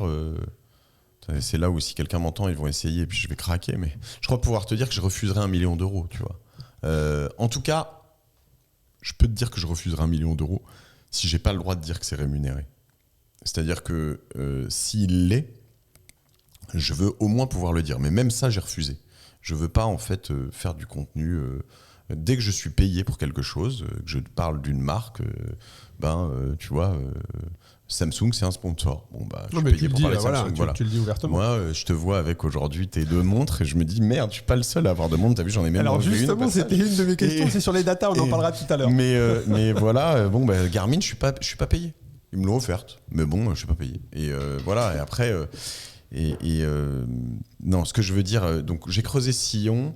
En effet, la monétisation assez vite, j'ai compris que c'est le nerf de la guerre dans le podcasting. Oui, mais en revanche, il faut bien le faire. Il faut bien tellement le bien le faire. Là-dessus, c'est clair. Il faut avoir une vision, je pense. Parce que si tu n'as pas de vision, tu vas faire du one-shot. Et c'est pas constructif, ni pour la marque, ni pour toi. Moi, ce sont des vrais partenaires. Tu vois, je veux qu'ils me kiffent autant que je les kiffe. Et si je kiffe pas une marque, ben j'y vais pas. C'est combien d'écoutes aujourd'hui sur ce podcast? Sur Génération Do It Yourself, on a flirté avec 900 000 écoutes mensuelles le mois dernier. Et en juin, j'ai dépassé le million sur mes 2 podcasts cumulés à plusieurs reprises. Mais tu vois, moi quand je faisais 100 000 écoutes par an, je me disais mais what, tu vois, je trouvais ça je vois bien, je me souviens un peu des débuts aussi, c'est moins de petites centaines d'auditeurs, tu t'es dit waouh. Est-ce que tu prends du recul sur ça? Est-ce que tu prends du recul sur le nombre d'écoutes? Est-ce que quand tu vas faire ta séance de sport, tu prends le temps justement de prendre du recul sur l'évolution de ce podcast et toutes les rencontres que tu as fait? Ou tu restes concentré sur... Je reste assez concentré. Récemment, j'ai dû un peu prendre du recul parce que en fait, je vois que ma parole, comme j'incarne, comme toi un peu, beaucoup mes podcasts, oui. En fait, ma parole a de la portée. Et mes silences ont de la portée aussi, tu vois. Et donc, c'est une responsabilité assez importante. Clairement. Et donc, désormais presque à chaque épisode, et ça c'est nouveau, hein, ça fait que quelques semaines, quelques mois, j'ai toujours été j'ai jamais été langue dans ma poche, tu vois, je pense que c'est une des choses qui fonctionne, mais avant ça passait une fois de temps en temps, il y a quelqu'un qui me dit tu peux pas dire ça, machin, là mais je me fais défoncer de temps en temps, tu vois, sur ces histoires d'attentats en Israël, en fait j'ai des personnes qui m'ont dit ton silence est lourd, alors que tu vois, j'avais besoin de le digérer, de le comprendre, d'y réfléchir avant de pouvoir en parler.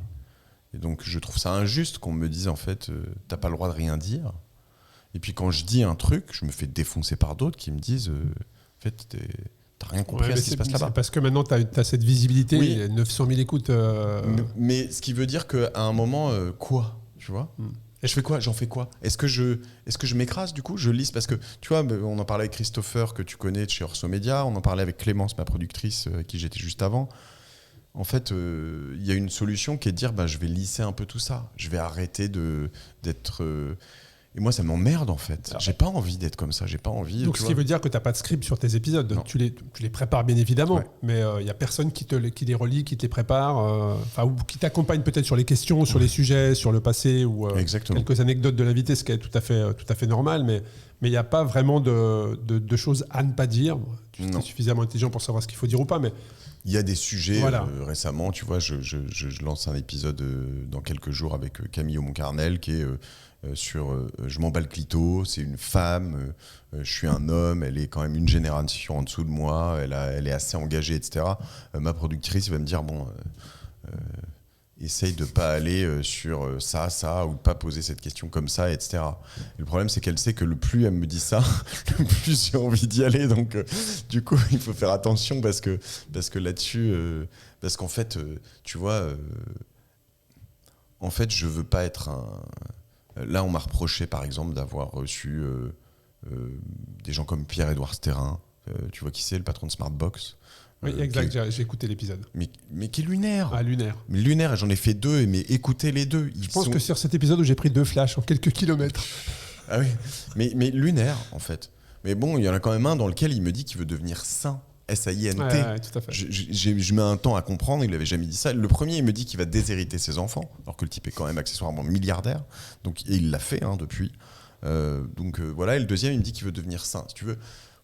Et comment tu trouves tes invités? Parce qu'il y en a certains, c'est effectivement tu parles de lunaire, mais certains sont des planètes. Il y en a certains, il faut suivre le truc, quoi. Mais il y en a, et tu vois, lui, donc certains l'assimilent Cato, pardon, avant de répondre à ta question, mais Cato engagé, trop engagé, facho, machin. L'épisode est impressionnant. Et un autre, Laurent Alexandre, avec qui j'échange, que j'adore. Et dans l'épisode, on s'engueule sur l'IA. Regardez, écoutez ça, vraiment écoutez cet épisode, juin 2023. Et puis lui, il est décrit dans Le Monde comme proche de Jordan Bardella. Il me dit, je leur ai expliqué que j'avais voté 2 fois Macron, tu vois. Et donc, mais ça, ils le mettent pas. Mais c'est juste parce que... Et lui, dans mon épisode, il explique parce qu'on lui reproche d'être proche du mouvement pour tous, il explique qu'il est allé aux manifs contre le mariage gay pour expliquer à tout le monde qu'il fallait l'accepter, que lui, il est pour la PMA, il est pour le mariage gay, il est pour... Enfin, il dit, lui, il est libertarien, en vrai. Il l'avoue pas comme ça, mais il est libertarien. Donc, à un moment, en fait, il parle à tout le monde, il s'en fout. Et donc, on dit que c'est un facho. Et moi, je reçois des messages de gens qui me disent tu peux pas recevoir des gens comme ça. Et tu vois, c'est pareil. Quand on me dit ça, j'ai envie de dire mais regarde bien. Et regarde bien mes prochains invités parce que je vais faire pire, en fait. Parce qu'en fait, oui, c'est garder cette liberté. Mais en fait, si tu deviens le podcast, enfin moi c'est mon avis, hein, et après ceux qui sont pas d'accord, qui m'écoutent pas, c'est ok, je ne force personne. Mais si tu deviens le podcast qui ne reçoit que Jean Covici et les altermondialistes, ben en fait, tu vas pas générer d'audience pour les gens qui ne comprennent pas ça. Moi, je reçois Jean Covici, je reçois des altermondialistes. Mais je veux aussi recevoir Cyril Hanouna. Je veux aussi recevoir des gens qui sont hyper décriés. Pas tous. Il y a des gens qui ne m'intéressent pas. Mais je ne veux pas juste les recevoir parce qu'ils sont décriés.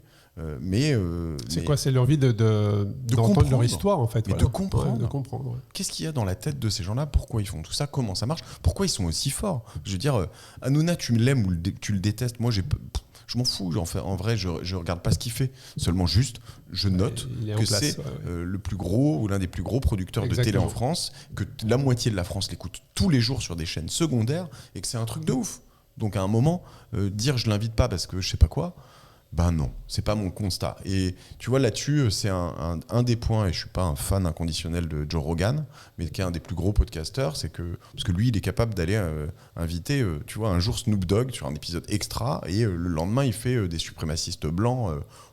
Tu vois, ça, j'irais pas. Mais j'ai pas envie, c'est tout. Je ne vais pas parce que on me l'interdit, tu vois.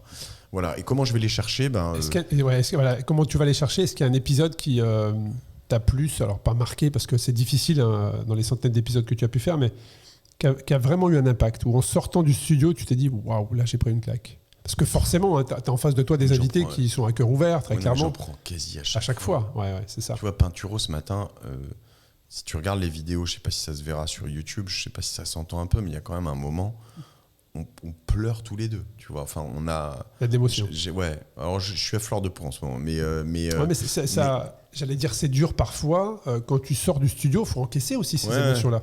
Parfois, tu vois, ça secoue. Tu vas avoir un bonhomme comme ça qui me raconte des trucs très intimes, mais pas privés, hein, juste intimes sur sa pratique du sport, ses difficultés par moment, sur lesquelles je vois les yeux mouillés. Tu sais, à un moment, je lui dis, mais mec, on est d'accord que tu as les yeux mouillés, tu vois, c'est quasi comme ça. Moi, j'étais comme ça, j'avais la gorge comme ça. C'était, enfin, pas affreux d'ailleurs, c'était très beau. Mais voilà, et donc... tu vois, un épisode complètement fou dont on parle tout le temps, c'est l'épisode 206 avec un mec, je crois que c'est le 206, récemment je me suis trompé, j'ai dit 207, qui s'appelle Nicolas Aignan, sur le développement personnel radical. Si tu l'as pas écouté, je t'ai vu chercher dans ta tête. Ouais, là, non, comme ça. Le nom peut-être pas, mais le mec, il raconte comment il a reprogrammé sa relation avec ses parents. Et en fait, il dit des tas de choses complètement délirantes dans cet épisode, et des trucs complètement smart, mais de ouf. Street smart, tu vois, de dire en fait, on est beaucoup à avoir une relation avec nos parents qui est une relation de parent-enfant. Mais mec, j'ai 44 ans.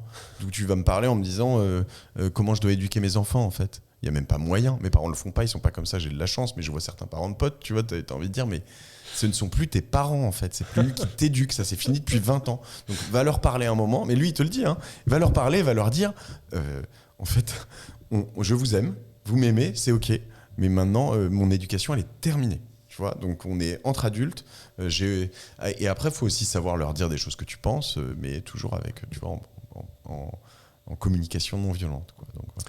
Et est-ce que toi, tu écoutes le podcast pas le tien. Je ne sais pas si tu écoutes le tien. Jamais mes épisodes. Mais quand je dis, est-ce que tu écoutes comment tu consommes le podcasting ? Est-ce que tu l'écoutes au bureau, dans des moments de concentration, dans des moments de sport ? Comment tu consommes ce média-là ? Dès que je peux.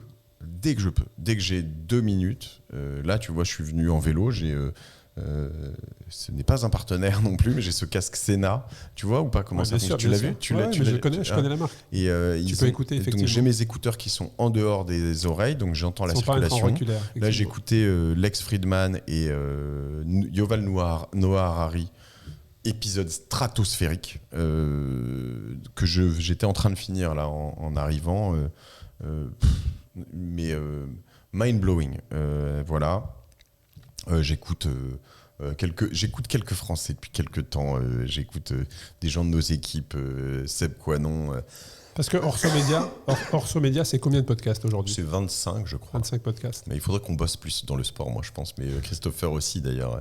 Mais Seb Coinon, il y a Follow Me de Christopher, justement, qui est vraiment très, très cool comme podcast.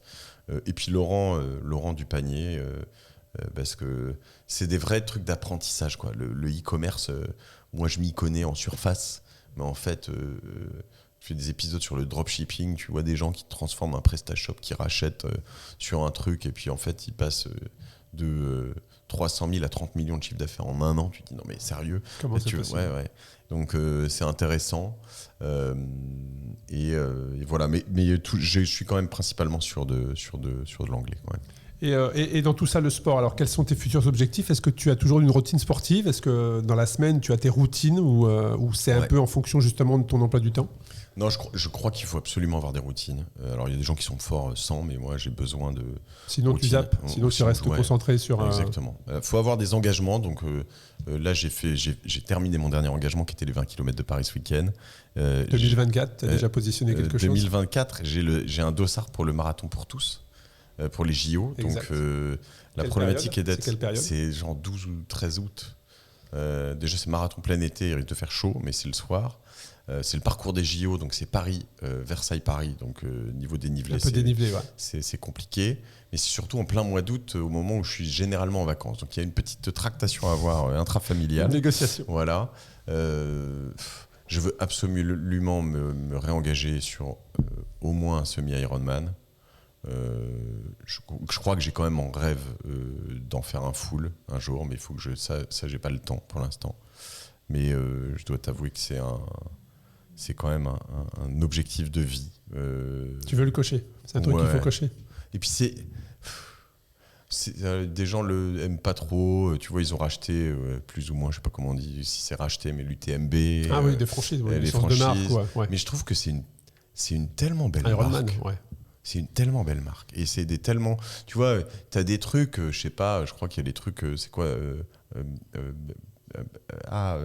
Frenchman ou des trucs faits le Spartan ou d'autres trucs, mais l'Ironman, tu vois, il y a le côté un peu aussi que j'aime bien à l'américaine, l'arrivée sur le tapis rouge, les flashs, les machins. Et puis c'est quand moi je m'étais renseigné sur l'histoire de comment c'est né. Il y a une belle histoire derrière. Alors certes c'est les Américains, mais par contre leur gars, il n'y a rien à dire sur leur gars, quoi. Ça roule, c'est organisé, il y a du monde et tu passes. Moi j'ai reçu beaucoup de finishers, notamment de Nice, qui en parlent les larmes aux yeux, quoi. C'est des vecteurs d'émotions incroyables. C'est extraordinaire. Alors tu vois, en France, on est bien lotis parce que je pense qu'un ASO fait des choses assez extra quand même. Mais Ironman, tu vois, ASO, c'est bon. Je sais que ça doit être les 20 km de Paris, ils doivent faire le marathon aussi quand même.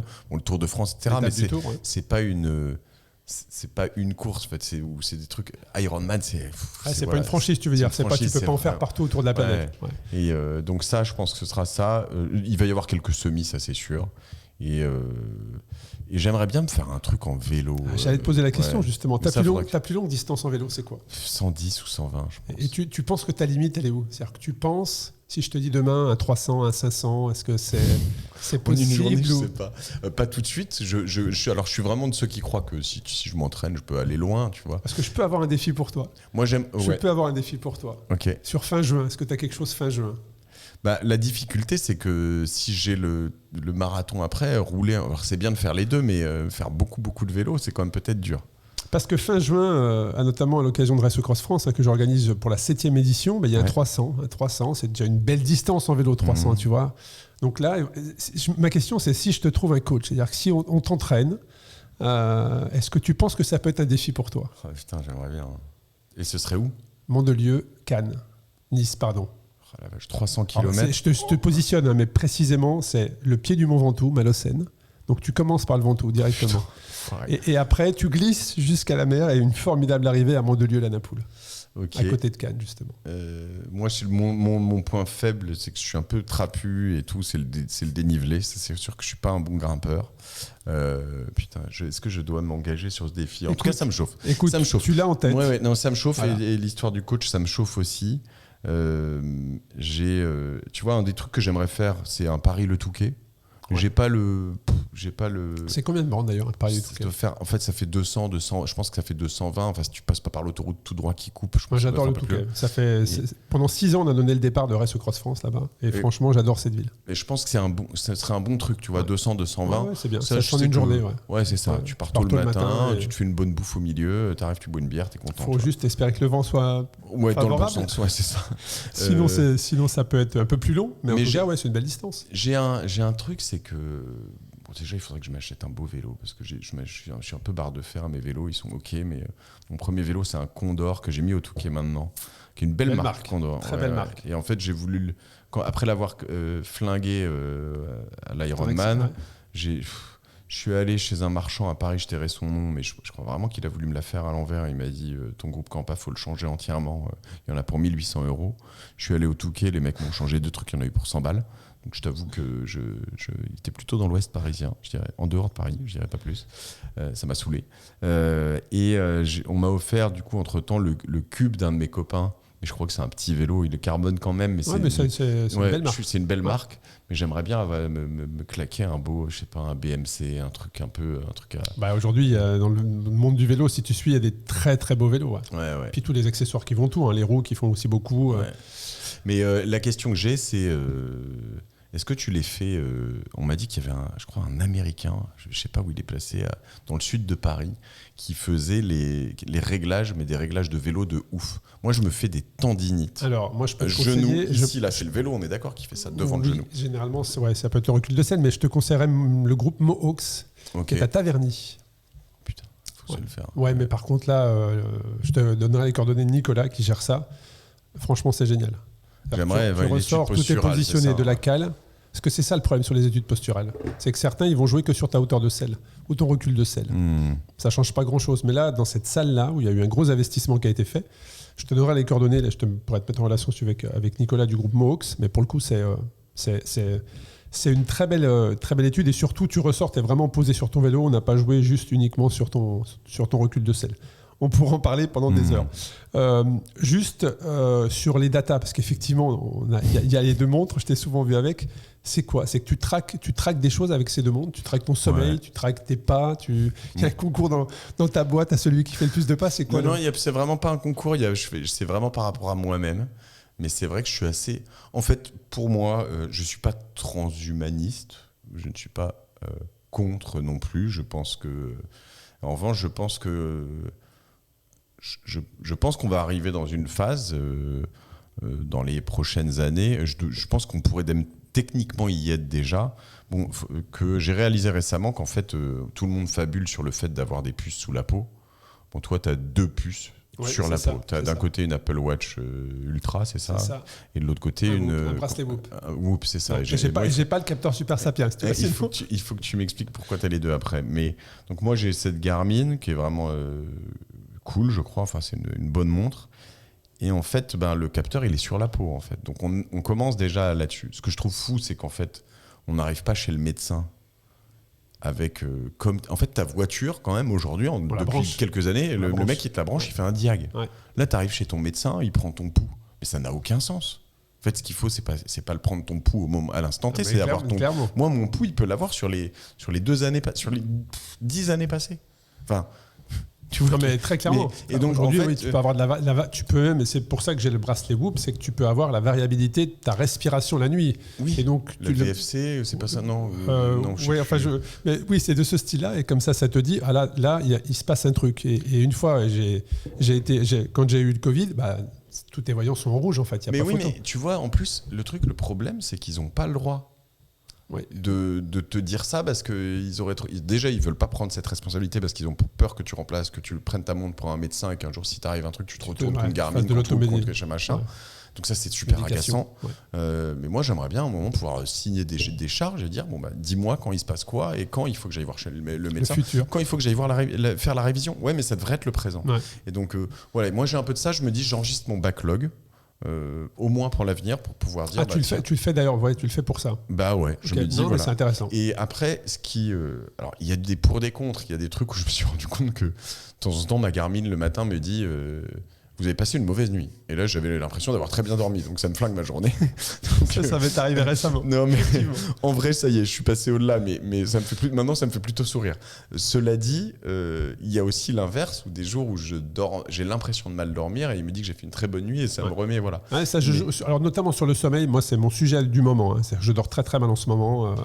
Beaucoup d'insomnie, beaucoup de projets. Donc en fait, j'ai l'impression, au moment où je ferme les yeux, que je prends un catalogue de toutes mes idées en même temps, et c'est assez compliqué. Et donc le sommeil m'interpelle. Et parfois, ça se joue à une demi-heure. Le coucher, tu le décales d'une demi-heure ou 45 minutes. Tu vas passer au vert alors que tu aurais été à l'orange, voire au rouge. Et ça se joue à pas grand-chose. Moi, hier, j'ai fait ça, l'erreur tradie, où j'étais en train de m'endormir et puis j'ai lutté un peu pour lire un truc. Et puis, en fait, une fois que j'ai passé mon train, j'ai mis 2 heures à m'endormir après. Mais cela dit, tu vois, qu'est-ce que je voulais dire, le sommeil, typiquement, quand tu bois, tu vois, c'est là où tu vois, moi je vois que ma montre, ça a un impact. Mais elle me grille tout de suite, quoi. Le lendemain, elle me dit, t'étais bourré. Non, mais elle me dit, tu vois, je peux faire une nuit de 7 heures ou 8 heures. Elle me dit, vous avez mal dormi, tu vois. Alors que là, la nuit dernière, je dormis même pas 6 heures. Elle me dit, vous avez très bien dormi, réparé. Tu vois. L'alcool a un impact, effectivement. C'est une des recommandations sur le bracelet Whoop qui te donne quelques astuces comme ça. Et on te dit ne pas boire l'alcool avant d'aller vous coucher. Mais quelle est la différence ? Pourquoi qu'est-ce que fait ton bracelet Whoop que ne fait pas ton Apple Watch ? Parce que ton bracelet Whoop, déjà, ne te donne pas l'heure. Non, ça me donne pas mes messages. Mes notifications, j'ai accès à plein d'applications que je ne pourrais pas avoir avec le bracelet Whoop. Le bracelet Whoop, c'est vraiment hyper précis sur la gestion du sommeil, de l'effort, la variabilité cardiaque. Puis après, je pense qu'il y a aussi un tas de fonctionnalités comme avec un smartphone que tu n'utilises pas parce que tu ne sais pas les utiliser. Mais la différence, c'est que le Whoop est hyper précis sur le sommeil. Hyper précis sur le sommeil et sur l'activité physique. Et l'Apple Watch, c'est pour... l'activité du quotidien, on va dire, sur lequel même l'Ultra 2, tu peux même plugger tes capteurs de puissance sur ton vélo. Tu peux les plugger directement à ton Apple Watch. Elle est magique, l'Ultra, elle est vraiment très très belle. Ça, c'est sûr que... mais cela dit, en effet, je crois qu'il y a des différences de capteurs. Un expert là-dedans m'a dit que récemment... pas Withings, je crois que Withings c'est pas mal, mais comment ça s'appelle ? T'as les bagues aussi, t'as des bagues qui donnent. Oui, c'est ça. Et Fitbit était vraiment très très pointu sur notamment le sommeil, quoi. Mais j'ai fait quelques années sur Fitbit, c'était bien aussi. Moi, j'aimerais bien. T'as aussi des bagues qui te donnent les pulsations, très précis au niveau des pulsations cardiaques. Mais les datas aujourd'hui font partie de notre quotidien, très clairement. Mais donc c'est ça, moi je me dis en fait j'ai pas envie. Tu vois, Pinturo, c'est ce que je lui dis ce matin en fait. Je lui dis mais. Alors, il est sponsor Richard Mille, il a une montre à 300 000 balles au poignet. À chaque fois, je veux les enfiler quand même parce que ça me fait un peu rêver. Mais je lui dis, moi, ça me semble chelou qu'un mec comme toi ait pas en permanence un tracker sur lui. En fait, c'est ton job, mec. Le sport, la santé. Ouais. Oui, non, mais tu vois, il devrait tout savoir. Avoir son backlog sur tout le temps. Et il l'a pas. Non, il me dit, je le fais quand je fais du sport, mais en fait, non. Et il me dit, je dors bien et tout. Ouais, mais ça vient peut-être du sport aussi, parce que tu demandes ça à un pilote de Formule 1 qui sont hyper précis sur des datas ou ce genre de choses. Lui, probablement, qu'il a tout son historique de ses activités physiques, de ses battements, alors qu'un skieur, en termes de données, c'est vrai que pour eux, c'est assez limité quand même les datas dans leur discipline. Non, mais pour voir aussi comment les mois se sont passés avant, ils devraient enregistrer tout, les calories, les choses comme ça, en fait. Intéressant. On va écouter ça. Je t'avais dit que le podcast durait 1 heure. Ça fait 1h45 qu'on est là. Tout va bien. Bienvenue dans mon monde. Quels sont tes futurs projets aujourd'hui ? Qu'est-ce qui t'anime aujourd'hui ? En dehors, alors dans le business, sont les projets actuels. J'ai une ou deux idées de ce que j'aimerais faire. On parle avec. Tu vois, j'aimerais continuer à promouvoir l'entrepreneuriat, le fait que des valeurs qui me sont vraiment très chères, à la différence des animaux, l'homme peut faire beaucoup de choses, changer le monde, changer le cours de plein de choses, et donc il faut... et donc ça, on a des projets en télé potentiellement, des choses comme ça, donc qui se rapprochent. Je travaille sur la Martingale, qui est mon 2e podcast sur les finances perso, un projet autour j'aimerais faire une sorte de TripAdvisor des finances, donc... quels fonds, quels prestataires, quelles banques, quels frais, quelles performances, etc. Avec potentiellement j'ai toujours plein d'idées là-dessus. Et après, j'aimerais être meilleur dans ma vie en général. Tu vois, il y a un truc dont on parle pas beaucoup. On parle beaucoup de business, de sport, de vie perso, de famille aussi souvent. Moi, j'ai été assez mauvais. Je suis assez mauvais sur mes potes, par exemple. Ça fait quelques années que j'ai fait une croix sur mes potes. Et honnêtement, ça m'emmerde un peu. C'est un peu le truc facile, tu vois. En fait, tu vas pas lâcher tes enfants, tu vas pas lâcher ta femme, tu vas pas lâcher ton mari, tu vas pas ton business, etc. T'as 40 ans, les potes c'était bien, t'as donné beaucoup de temps, entre 20 et 30 ans. On se reverra dans 10 ans, les gars. Salut. Et j'aimerais bien juste à un moment, j'ai 1 ou 2 week-ends, on fait des sorties, le sport nous rapproche, mais j'aime bien aussi avoir mes moments de sport solo. C'est un des rares moments où je suis solo, donc j'aime bien. Ça te permet de générer de nouvelles idées, ou de creuser un peu tes idées. Tu fais partie de ce genre de personne qui, quand tu vas faire du sport, tu t'arrêtes, noter l'idée pour ne pas l'oublier, ou est-ce que tu arrives à synthétiser comme ça en fin d'entraînement toutes les pensées Non, et aussi je vide un peu. En revanche, comme j'écoute des podcasts, ce que je fais plutôt, c'est que c'est un de mes auditeurs qui m'a donné cette idée-là, Alexandre Belliti. Je fais des captures d'écran du podcast dans lequel je suis pour avoir la minute et le moment pour y revenir après. Donc là, sur Yuval Noah Harari, j'en ai 4 ou 5 des arrêts sur lesquels je sais qu'à ces moments-là, je veux réécouter pour reprendre des notes. Donc ça, je fais ça. Ça m'arrive de faire des vocaux quand même, hein. Donc en vélo et tout ça, de dire ok Google, ouvre-moi l'enregistreur, je sais pas quoi, mais ça marche pas très bien d'ailleurs, hein, ni sur Google ni sur Siri, mais j'en ai quelques-uns, je m'envoie des messages WhatsApp à moi-même, ça m'arrive aussi, mais non, dans l'absolu, j'aime en fait juste je décharge, quoi. La natation, pour ça, c'est magique. La natation, je mets pas d'écouteurs, je mets rien, je peux partir 1 heure c'est ton nager. moment. C'est ton moment. Ouais, c'est méditatif en fait. Ouais, complètement intéressant. On va arriver sur la fin de l'épisode. Mathieu, c'est quel conseil, quel message tu voudrais faire passer aujourd'hui aux auditeurs, aux auditrices qui nous écoutent? Ce sont principalement des sportifs qui t'écoutent. Ouais. En grande partie. Ouais. Vous le savez sur le sport, je pense, mais moi je crois que ce que j'ai appris de tous mes invités et ce que j'apprends de plus en plus, c'est que déjà faut avoir zéro complexe en fait, et la seule personne qui peut t'empêcher d'avoir une belle vie ou une mauvaise vie, c'est toi-même. Et donc moi j'apprends à être de plus en plus heureux, à faire de plus en plus de choses qui me plaisent, à arrêter les choses qui me plaisent pas, à accepter mes défauts, mes qualités. Tu vois, je fais plein de choses, donc qu'est-ce qui se passe? Je suis à peu près mauvais ou moyen partout. Il y a un truc dans lequel je suis bon, c'est le podcast, je crois. En tout cas, ça marche. Mais après, c'est jamais d'acquis. Et puis, il y a des gens qui en ont marre de mes podcasts, comme moi. J'ai des podcasteurs que j'ai écoutés pendant des années, puis j'arrête parce que ça me fatigue. Et pourtant, ils cartonnent sur d'autres personnes. C'est OK. Mais voilà, juste se rendre compte que la différence entre être heureux, être malheureux...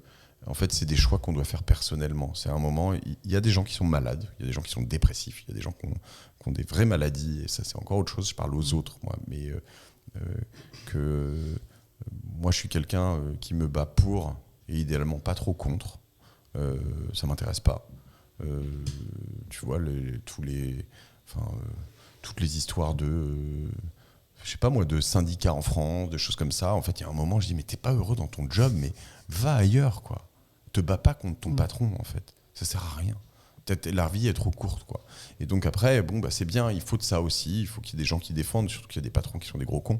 Mais voilà, donc battez-vous pour. Soyez ambitieux. Et ambitieux, ça veut pas dire... Oui, en France, ça peut être un gros mot. Ambitieux. Non, mais c'est pas un gros mot. Non, mais soyez ambitieux, respectez ou valorisez votre ego. Mais ambitieux, ça peut être...